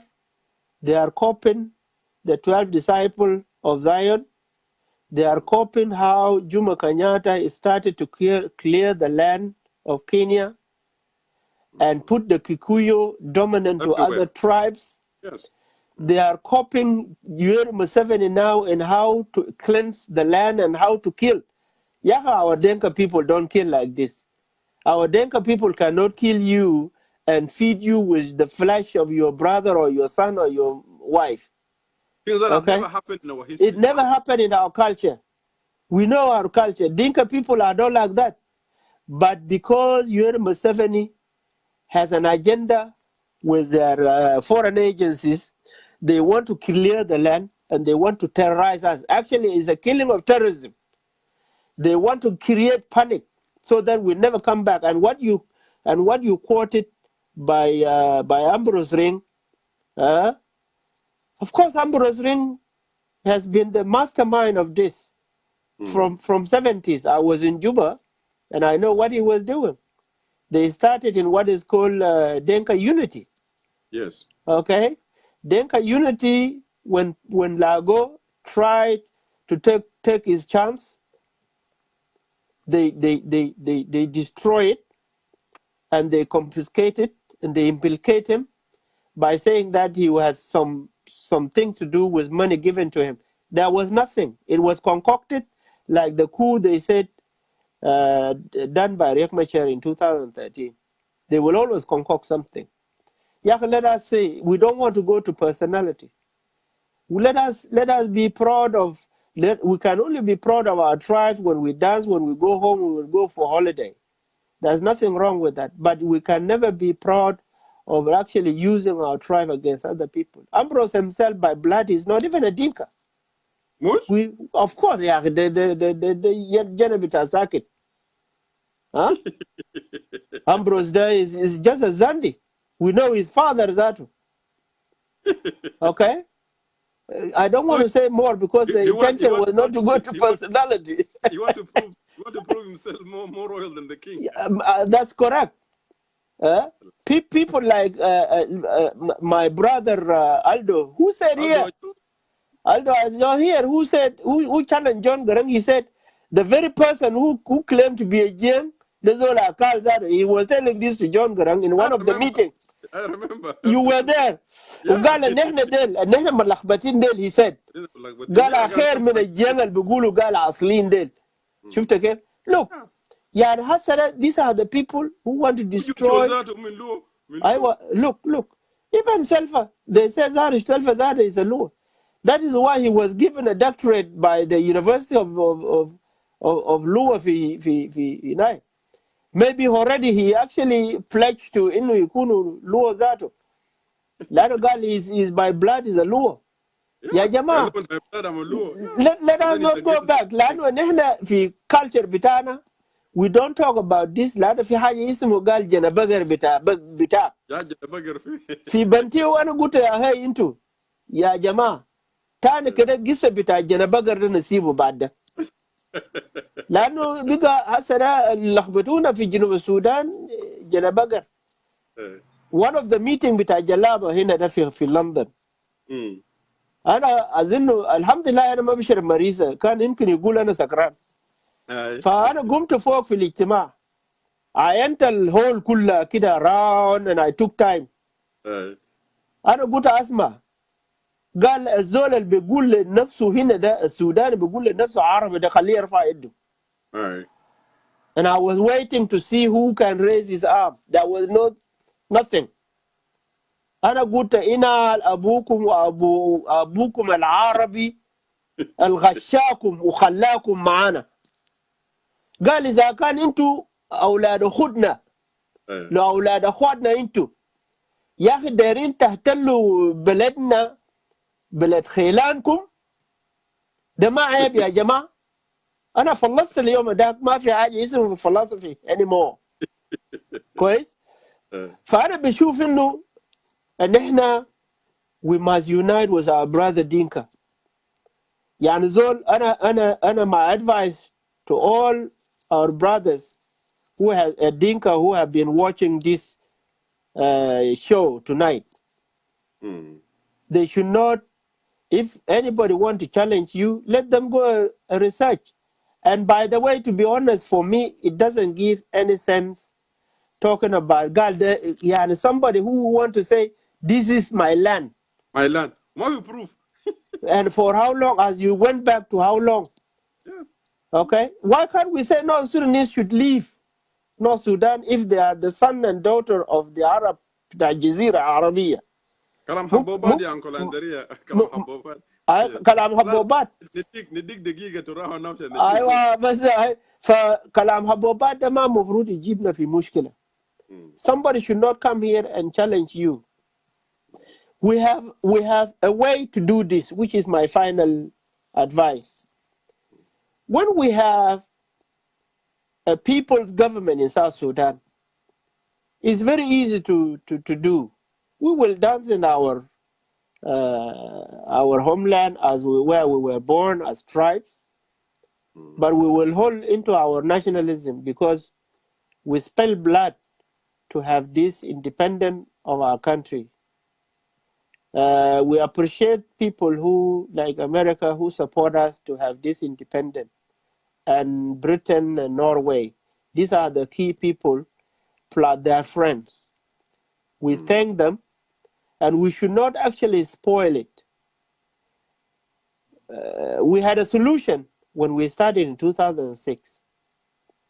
And we shared this idea with Dr. Riak, and it was Dr. Riak actually who came with the idea. قال يا أخي أي capital of more than one tribe should be neutral from the states. For example, Juba. Juba, we should have a small, kilometers, less than 25. And then when we have it, we have the national capital, for example, where everybody see himself out of the states. And then our problem is that we will all go to that capital. People should not go to all that capital. That's why the Equatorians are not happy for our number in Juba.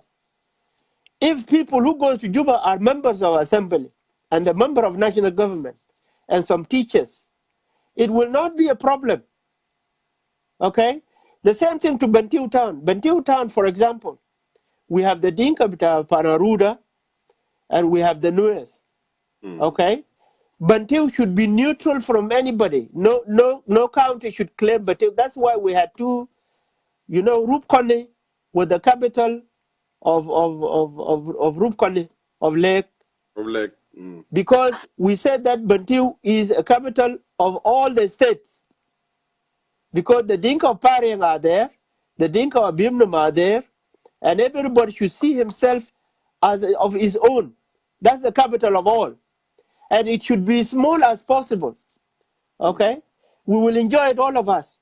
So with this is what we can do.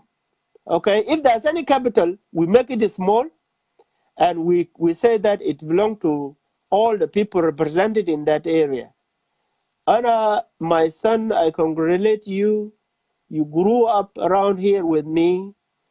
I think you need to coach yourself. There's a future in you. I've discussed it with some people yesterday, and I was not happy for that lady who were actually interviewing you. A reckless presentation. You don't fit in. You have finished. You are groomed. You are bright. You have future. Actually, what you are doing. Andrea, who are nas? They don't know people nas. People meet in Facebook. And then you being ready like that, we will begin to plan to retire. Well, okay? That is good. Asma, because convince Uncle get down to retire. Come on. Shufta, we need a future young generation. I was telling people in Bantu when I was contested governorship. Ana guta ya jamaa, and we the people fi Karasida, we want to do something. We want to build something, because the future is not only built for future generation of us. We, the old, at that time, will need to be all in a peaceful, organized, peace place, where there's security, food security, anything. There's retirement package. And then we will be happy to see the country flourishing. Indeed. Okay? And I will stop here. I'll say congratulations. Thank you, Uncle. Let us not forget to encourage our brothers, the Jing, to come into board. Nationalism is important, not tribalism. Tribalism, who does not know you are from that tribe or this tribe? Exactly. What we need to work for now is our national angle. We need to build it. We need to build that. And we need to encourage our generation to build that future. If we are going to have a country and not stateless like it is now, as Somalia, we must encourage our young people to see nationalism more. If somebody wants to challenge you in your research, they must do another homework, because it is not easy. I'm even doing my research as well. It's not easy to go to all over you quoted. How many books? Many books. A lot. You put more time, you put more energy. People should congratulate you, because whenever you want to do something, you always make a research so that it's credible. And compile them. Compile them, because groom them. You need to make it available to some people, like this document of Carl Berger. This document is a good document. It is actually going to be a book. No, to me, I'm thinking once I get time, I'll try to compile it into other editions. I compile them. Thank you very much. I congratulate you. I congratulate your viewers. I congratulate your generation. You guys, if we have time, in a very near future, before we go away, we are going to do something for people whom we think have actually developed. No, thank you very much, Uncle, and it's a pleasure to have you around. with your Thank you. political wisdom and your bravery, and we'll always continue inviting you whenever you come to us. So thank you, Thank Uncle you. Anderia. Thank you very much. Okay. Good night. Bye. Bye. Yeah, that is our Uncle Anderia. So, Jama, I'm getting very tired, and I'm being told I'm making noise. So let me bring a couple of people again here. Jama, send me your request. Anybody who want me to add, please send a request. I'll give 5 minutes each, because a lot of people and time is not conducive. If you want me to bring you, please send your request.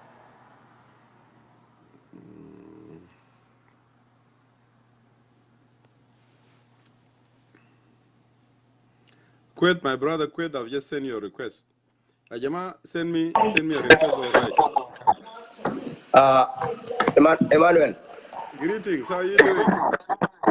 I'm doing well. I'm doing good. I will, first of all, my name is Chris Golong. I'm talking here in Australia. I would like to thank you very much. I used to watch your show, and you have a great show. But what I can say to you, just calm down. I just send you a message. If you are doing show, just do something, calm down, and do it a I'm way. calm.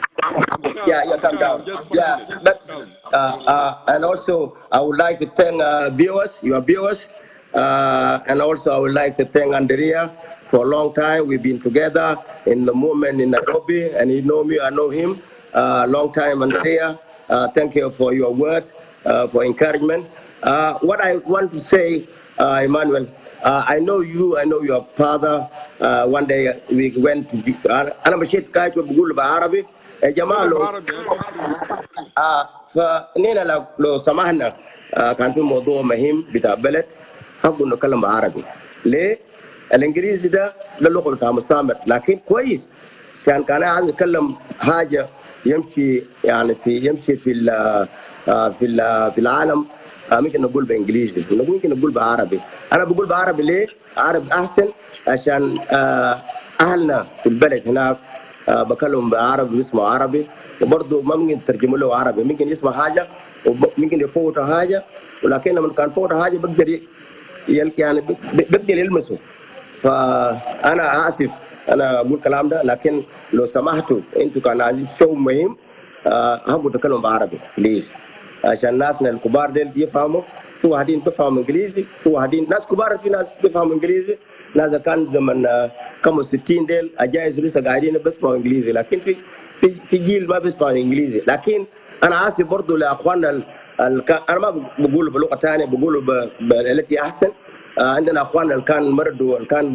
فات في 82 مشوا اثيوبيا مشوا كينيا يوغندا انا ما بحبوا لما اتكلم عربي انا مريت انا طلعت 2002 من نيروبي جيت 2003 جيت استراليا يعني انا بقول يعني ناس دي ما بيحبوا لما بتكلم عربي بيقولوا قال لا ده جلابه لما بتكلم عربي يعني الناس اللي كان في خلا ده بيقولوا انتوا جلابه يعني بتكلم عربي فجلابه ده احسن من انجليزي عشان الناس الكبار بيقدر يفهموا انا بقول لك انا سنه 87 لما كان ابوه كان قاعد في الرنك انا مره جيت نمت في بيتكم انت ولا صغير في عمك ولا خالك اسمه اوريكو وجوغلاو ده نسيبي وده اخوي وقاعد معي هنا وكل يوم انا لقيته ده عمك ده صاحبي ومربي سوا في ملكال وانا جيت انا كنت قاعد في ملكال من كم 60 انا مولود كم 62 انا قاعد في ملكال كم 60 وانا برضه قاعد في ادون برضه قعدت قريب ل 7 سنه كنا قاعدين في ادون هناك انا اصلي انا من نوير وانا ما بحب انا اقول انا من قبيله فلانه انا بحب ناس زي قاعده زمان بتاع السودان ده بتاع ملكال ناس بقعدوا نويراو انا بكلم نوير انا بكلم سلو بشول غانيان اشو كو بشول ما انا بانيول شول شي بذاكيل ما انا بانيول شول وانا قاعد في ادون انا قاعد في ادون tong jeng en ngi tong jeng en wono golong u yani ci nga dong wa lu yunu wal واتك يعني كدان يجينا بيت يعني لو دراج بين كيل ولا ai donc kiel wele le pana be ada wela ke pana be e pana jeng baliet ada le pana jeng kadang wet yani ani kire kadang pallu yani 68 yani taw pallu walu yono wal pallu yukida kan markaz kan yani bagash مركز بتاع صح كان بقش ونقطة بتاع بوليس كان بزنكي 2 أوضة. أنا قعدت هناك لما لنا حيوانات في بيتنا حيوانات دينجا بيجيبوا لنا وعرب خلا بيجيبوا لنا يعني بيجيبوا لنا حيوانات تيتل صغار 8 تيتل لما جبتوا ملكال لكن انكل كويت هم قال ملكال أنا برجع لك يا راسا يوم ده نوير جا في دوليب جا في أشابانيل جا في فوقية وجا في بقول له وين مبور ده كله ده مناطق تحلو بارك الضفة الغربي ده وين مبور قادم تنزل تاني كده ده بيكون ده بلد الدنكا بعدين اثار في اثار شلو في البحر انا قريت في اثار الثانويه كويس البحر ده الفيها الزنك ده بتاع شلو اثار في خور طالب ورا اثار الثاني بتاع دنكا يا جماعه الخلطه بتاع السودان ما يخلطوا عشان يشيلوا بلد بتاع شلو يدوا الدنكا ويشيلوا بلد بتاع شلو يدوا النوير كان قالوا وقال دوليب بتاعه وكذاب ده بلد شلو كويس توبكيه ده بلد شلو بعدين نبديار ده بلد شلو برد غربي بتاع نبديار انا من كلام يعني قلت له نانيان كويس نيا با ñen ma jola ko chul kir otong wo goldi كويس ده ما تين جولديت بنن تين انك ديار تين جولا كو ايوه فغانيان يعني بني باجوكو با بونوا باجوكو جنga bojang ake ban jeng ennak diar e pan be malakal zatu tiji gule be denga jama malyakal kedojol malyakal ya lekal kan gudule terjemu makal bango bajungan mangan baba jibu baba gule ko ne ba wat mat ما بيجي ما يلفت حاجات بغلط كويس ما كان الضيف الغربي الراجل اتكلم قبل الدنكاو اتكلم قبل انا اسف انا اقول له دنكاو الاخ المتحدث كان اتكلم قبل وبقول قال لما تقوم من ادون لملكال قال بيعمل 8 ساعات والله يا راجل ما بقول لك بلغه ثانيه انا قمت من ادون جيت نمنا في الديار واصبح صباح جيت ملكال كده لجين عشان بيبين كويس يا ودان السنه 72 on biko on ba nyanya tin on ba nyanya kadang Sudan ya wadang walu no wala dang ade monjol adaragwet kan shawisha police ايوه adaragwet abu wala bulo shunde ala bulo tijo abu kan shawisha police abu ya kan masuk sadong كويس أنا من نقوم نادون يعني واحد بقوم نادون عشان يجي ملكال يجي نو في تارا في أجوبة يا في نقديار والصباح يجي ملكال لما 8 ساعة لك لما 8 ساعة كده بيلوت كويس أنت لما تقوم دوليب لملكال بالعربية 5 دقيقة كان شارع نظيف يا 20 دقيقة 5 دقيقة لكن ما ممكن تقول 6 ساعات لا أكثر من 6 ساعات يا جماعة هابوا نقولوا من حاجة مبتة لازم يقولوها كويس المرة ده يعني حقيقة المرة يا جماعة يعني ما نعملوا قبلية عشان نشاكل ساكت أنا بلد شلوك ده أنا نويرا ما أقول بلد ملكال ده بلد نوير لا ما أقول بلد دينكا لا وبلد نقديار ما أقول بلد نوير لا حقوا مبتة يقولوا يا جماعة كويس أنا دومنا ده بقول له البترول قاعد في بتاعنا انا كنت قاعد في فلوج انا عارف البترول وين ونشر مويه بتاع ابيار ما فيها مويه فلوج ده ملوط ده تقوم من ملوط لفلوج يعني بياخذ لك قريب 20 دقيقه و30 دقيقه بعربيه وانت كان ماشي بالكورينا كنت تنوم وتصل بالليل يا الساعه 10 بالليل يا الساعه 12 بالليل كويس. مناطق ما في ما اعرفه من ما انا سكنت في ادوغ البحر. ابوي كان شغال في ادوغ البحر كم 60 68 كويس. ابوي كان شغال تمرجي كويس يعني كان متجول كويس. انا مولود في اولان منطقه اسمها اولان. انا مولود في اولان كويس. انا اخوي مولود في ادون اخوي اسمه ادون. اني اخوي اسمه ملكال قولهم مولود في ملكال. يا جماعه المنطقه دي يا جماعه ما نقولوا يا جماعه بلد تشلوك اصل ملكال بعد بوتشول كويس. الناس شاكلوا ما شلوك في ملكال بموتر جرينتي كان دينغا بانوا كان دينغا مش كان وير شلوك جرينتي هسه دينغا كويس. دينغا كان وين دي ما شاكلوا ما شلوك ولا تقول شنو قال ملكال كويس. دينغا ما شاكل ما شلوك ليه؟ نوير يشاكل ما شلوك. ونوير جاي من وين؟ جاي من باق جاي من ناصر باق جاي من افوكا ور جاي من فنجاك. هذا توينجا ده من يقول قال ده ما بل شلوك ده بل شلوك ده بل شلوك ونور ما حصل قال تنجا حقهم ما بقول شلوك كده فنجاك ده حقهم. لكن شلوك توينجا ده شلوك نوير كويس. لكن ندير ده مكان بتاع نيوك كويس. اكو بدا كان بدا انيوك دفني كله دقات يا انيوك وشلوك يا جماعه. وبرضه نوير في الدفنير وفي نوير برا من دفنير كويس. يعني قول كان قمت من كان قمت من كودو وجاده ده ماشي لتجامي ميجر كان ماشي جر ده دينكا كله. انكل انا دايرك كده جنب عشان مياغا داو كول عشان اسمع كويس. وقاعد اقول كده قام ملكال ده قاعد انا اقول له ولا صغير بكون ما فاهم كده احكي له بعد كا لوي كده كده كابيت كويس.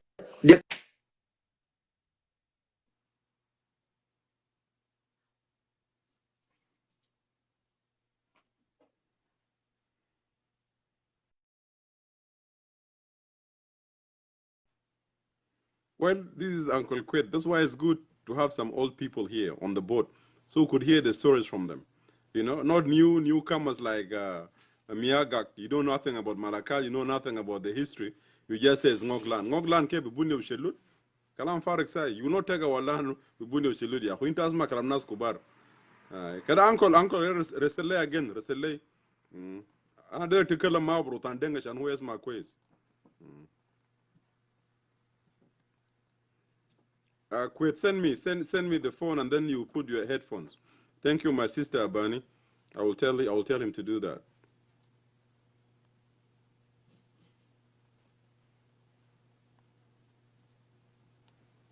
ناس ديرين يجي ياكلوا بلد بحنك يقوشوا ناس بحنك في النهار زي ده. It will never happen.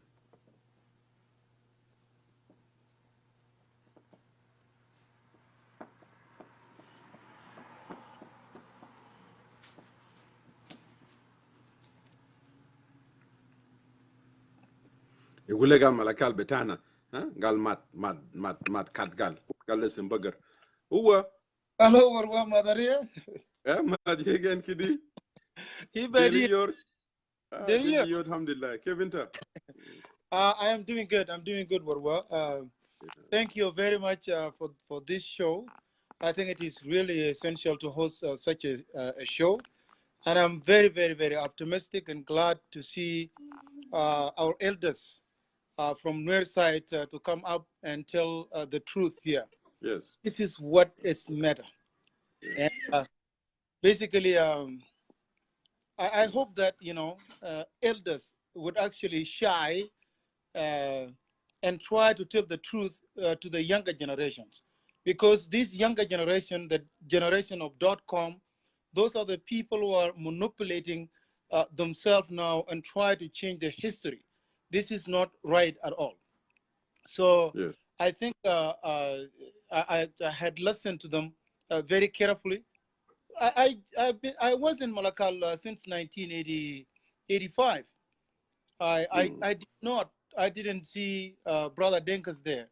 I saw a lot of Nuer, living in Malakal, protesting, and also they participated in a lot of oppositions. But yes, I know some areas around Malakal that basically residents of Denka. But for the claim of entire Malakal, I think this is really, I was so shocked. It's so shocking, so shocking. Yeah, and if many people can hear what the last uncle just said, I think I don't know what kind of evidence. Yeah, he's saying the truth. He's saying the whole Eastern Bank is the sugar all the way to Akobo. Huh? Can we produce, to argue with the people who actually live the history? I think it's so tough.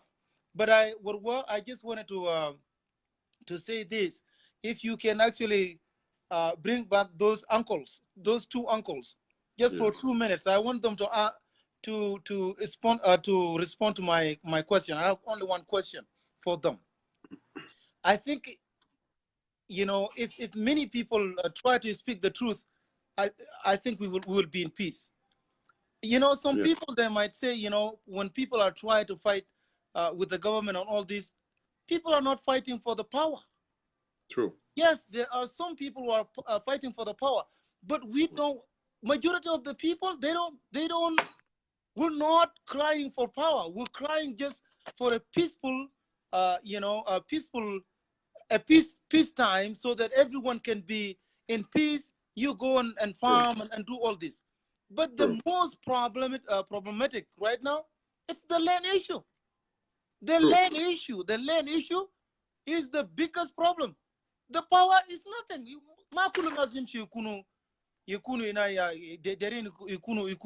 rais بتاع الدولة. No. ناس عايزين العيشة. محل ممكن أي زول ممكن يعيش، ما في زول يقتله، ما خايف عشان إنه أي زول يقتله. لكن بالنسبة أنا in this world لناس دل هم كلموا حقيقة. أنا در نسأل لو أديهم دقيقتين لو واحد منه بيجي عشان لو برضه ممكن. Yeah, let me tell Uncle Quet to come back so I could add him. Yeah, but I'm not seeing him. Uncle Quet, if you're watching, send me your request again. Yeah, go on over.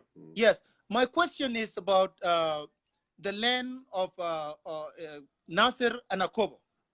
Nana, recently we know that Anuak had lost Nasser for a long time, but Anuak didn't just lose it like that. They actually, those who did not want to be assimilated by Nuer because they came in a majority, they actually left and went to Akobo. And the Anuak, as we speak, we still have the descendant of the Anuak. Even the elderly one are still speaking the Anuak in Nasser. I want to know if those Nasser is not disputable. It's new. Okay. Yes, as I said now from the history, I wanted to know and the book, I book I've mentioned. Take it all the way from the Eastern Bank, most of it, Abong, Adong, Yelachel, Ulang, all these are Anuak areas. I wanted to hear. I really wanted to hear from those elders if they can tell the truth about it, so that the younger generation can actually listen to what they are saying, to listen to the truth. And the other side also, recently those young generation, al-Muludin 1990s and all this, they're claiming now Gulu Gal Akobo Gal Debitam. Kare Wurina Kere, Akobo de Bigger Bitam Mitten, Nasir Bigger Bitam Mitten, Khal Anader Nazel and Kolade Akali, let them come up for 2 minutes and respond to this question. I really I am very anxious to hear from them. So I think they hajana anadera gulo. Yani lo nas kulo betkalum hagiga besura lo matkalamu beore. Ma peace the bije ya nas bakunu be peace. Ma fi mutani. No, yani for example, Uncle Galek fe Anagdiar. Okay? Anagdiar, according to Shuluk, Anagdiar belonged to the family of Nyirat Guldit. Guldit is the son of Akwat. Rather Kwat. This is the family that we know. This is the family that live in Anagdiar. It's a very great family. Now, how could someone just come from nowhere? 10 people writing a letter to Garang saying Anagdiar, the Malta Denka. It cannot happen. This is just incomprehensible. So as you said also, the good thing we are saying to our people, many of us have no interest in Dinka land or any other lands. Okay? But why do people come and want to take other people's lands? You know? Why do you want to come take our lands? For no reason. You know? There's no reason for you to come all the way, you know, from Banglai in the far beyond the river. Huh? What will be? Then you come, you say Malakal is ours, passing all the Shilluk land. And Salva Kiir goes and decree, you know, giving them the whole eastern Shilluk Nile, you know. That's not true. That's why we said that 38 states, and 28 states, or 32 states, is actually based on tribalization and grabbing of people's land. For us to just say we accept it, is accepting us to be homeless, you know. So Sudan, our constituency is tribal. Nobody can go and elect you in Bibor, okay? Either if you come in Pachala or you come in Akobo, it is people of Akobo will elect you. Now, if someone take Akobo or take Pachala, where are you going to go? You know, this is unacceptable to us, Uwa. But thank you very much, Uwa. Let me see if I could bring him. Yes, please. Thank you, Warwa. Yeah. Thank you. Okay. Thank you, Warwa. Thank you. Yeah, Uncle Quet, I don't know where you are. Jama, I'm getting tired. It's getting very late. I've been up for almost more than 3 hours. Jamal, if anybody else who want to add, I could add one last person. Uncle Quet is no longer here.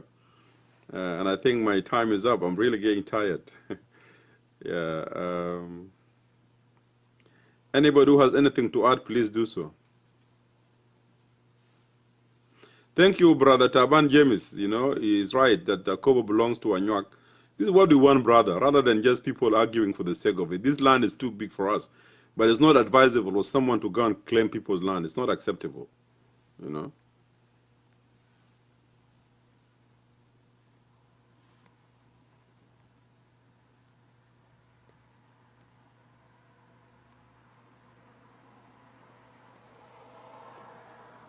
Brother Chul, I'm adding you and Uncle Quet. If you're around, please send your request. Hey, Chul, how are you doing? Oh man, you had a tough night, man. Yeah, I'm really getting tired long too. night. Yeah. How are Please you? take the floor. Not too bad, go on. Okay.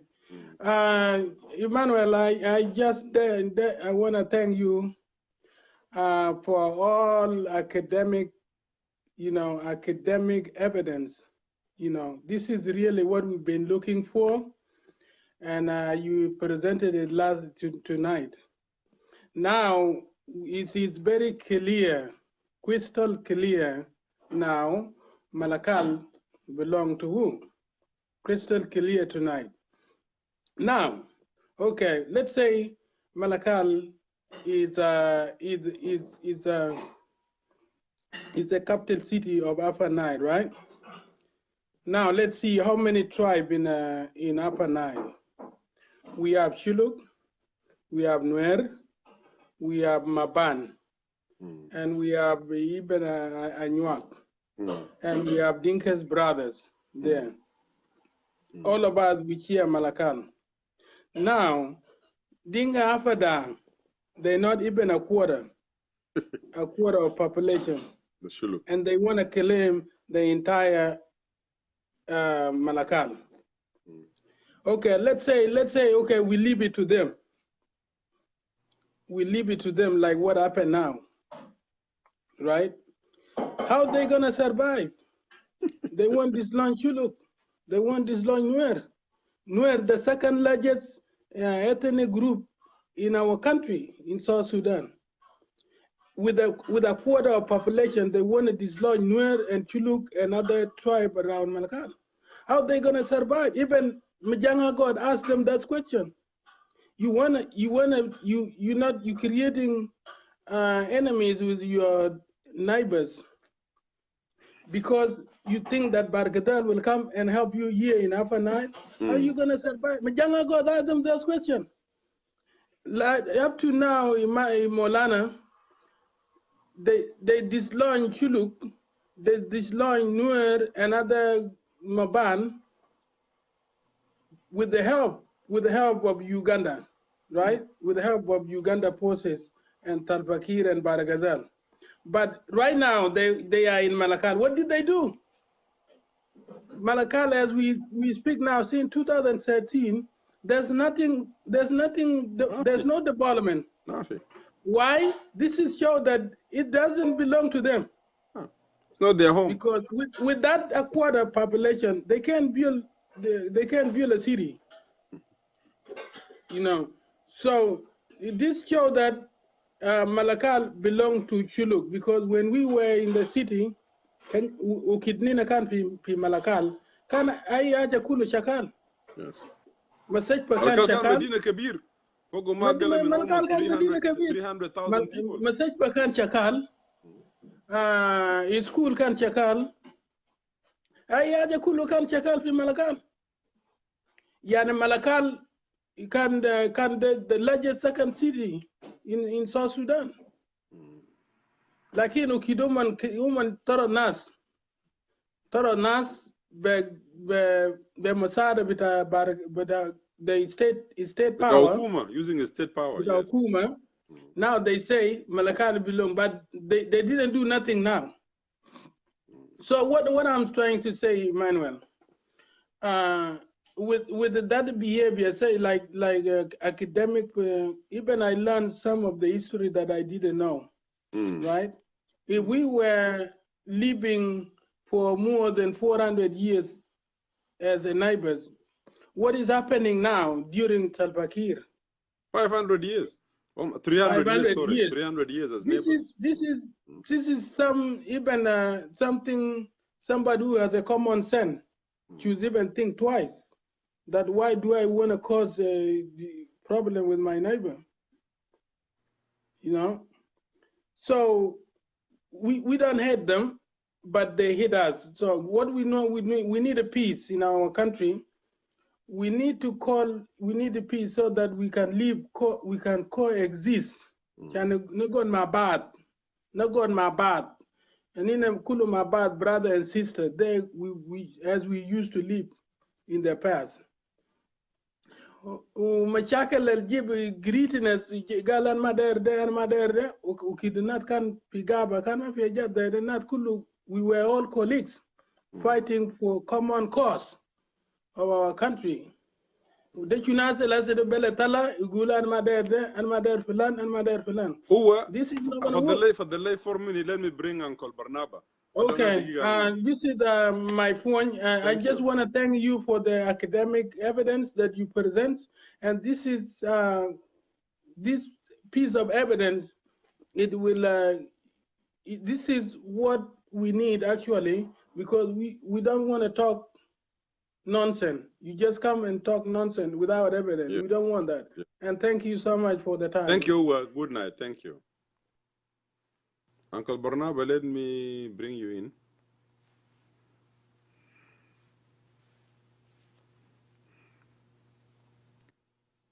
Yeah. Hey, Yaldong, how are you doing? Long time. Yeah, basically أنا شايف في باقي 4 دقيقة وكلام بتاعي يكون مختصر شديد. أنا كنت عايز نتكلم عن مالاكال ودير برضه نركز في ياكوبو. أوكي. بداية في ياكوبو 68 وكان عندي من باليت في ريفي صوباد أستاذ جون أول أستاذ منصور بتواس honorable member في أسامبلي. وأول مرة نسمع إنه تجابة أنواع كان من أستاذ جون ميان أول. Now in the question, زي ما بقولوا what come first, chicken or egg? Or the egg. مناطق ده من نجيلا شيلا بون أدون ولان مناطق ده دي منو سكنوا أول ده أنواع أول or ده دينك أول باليا. لأن أنا سمعت من أستاذ بتاعي جون ميان أول إنه المناطق ده 68 لما أنا كنت في مشيت مدرسة. ولما سكنت برضه بعد ما كملت مدرسة بتاعت أولية مشيت أنا. What I know so far ضواي ملكال كله تجاه بتاع لوليناك ده كله شلوك وتجاه بتاع من مشروع أورس جنجولي لقادي أدد yang هنا لقادي فتورو أجاد ده كله ده مناطق بتاعت شلوك وكده. So أنا عايز نركز شوية في ياكوبو. لكن دار نشكر 2-3 نوير اللي هم كانوا موجودين حيين. أستاذ أمين John Chwal Roya, John Kazuk, Bugule Kagiga, lo inte Nuer, wala inte Denka, wala inte Shunu, Bugula Giga deal kida. Manda katamuna. Marubi John Kazuk. Few Abuna, Dictoris Stephen Red Chan, Bugule Giga deal kida. Mengawar. Few Mad, Luakok, Bugule Giga adil kida. Lakin mozo menaze kulu, including pastors, ma Bugule Giga. Lo salto ay Nuer rasa bigula kobo de bitao. Biga bitao kip. 1911 British jaw second fi all akobo 9 le akobo موجود حاليا ما في حاجه اسمه نوير وكده كون completely يلا 48 1948 جاء نوير الاول اللي وصل ده الوالتيان انا عايز ناس اللي بيكشوا دائما بيقولوا ناس جايبول ده وناس بتاع بيقولوا اكو بتاع لا كلي دينا بتفاصيل اول زول جاء في كايبوي ابواتنا سكنوا نازل في كايبوي نمرنين زول جاده كوك ديان ابو ناس دكتور جاي رياض جاي الوزير هسه وجا جاب ميم تشامجوك النقطه عندنا اي زول في جنوب السودان يعرف انا كوبد بتاع نيويورك كيف ما في اي نوير موجود طلع نفر ده لما جو وبريتش فتح مدرسه بالله Uncle, for the later best اقل من دقيقه. So what I will do, maybe I may do part 2, so we could continue. Then I'll bring you, give you ample time. I'll part 2, so that we could continue. Thank you, thank you. Okay, shukran jazilan. Yeah. Well, my dear colleagues, thank you for having come and listened to these historical facts about Malakal. And I'm quite sure you will go now to your beds, or you will wake up in the morning knowing the truth, including those who may have not known, the other Southern Sudanese who may have not known about Malakal and other places. But hopefully, I will do part 2, so I will bring any other issues of the land, so that we could discuss it and amicably agree that we need to live as peaceful as we can, but we should not claim other people's land. Thank you very much, and all of you have a good night. Bye-bye.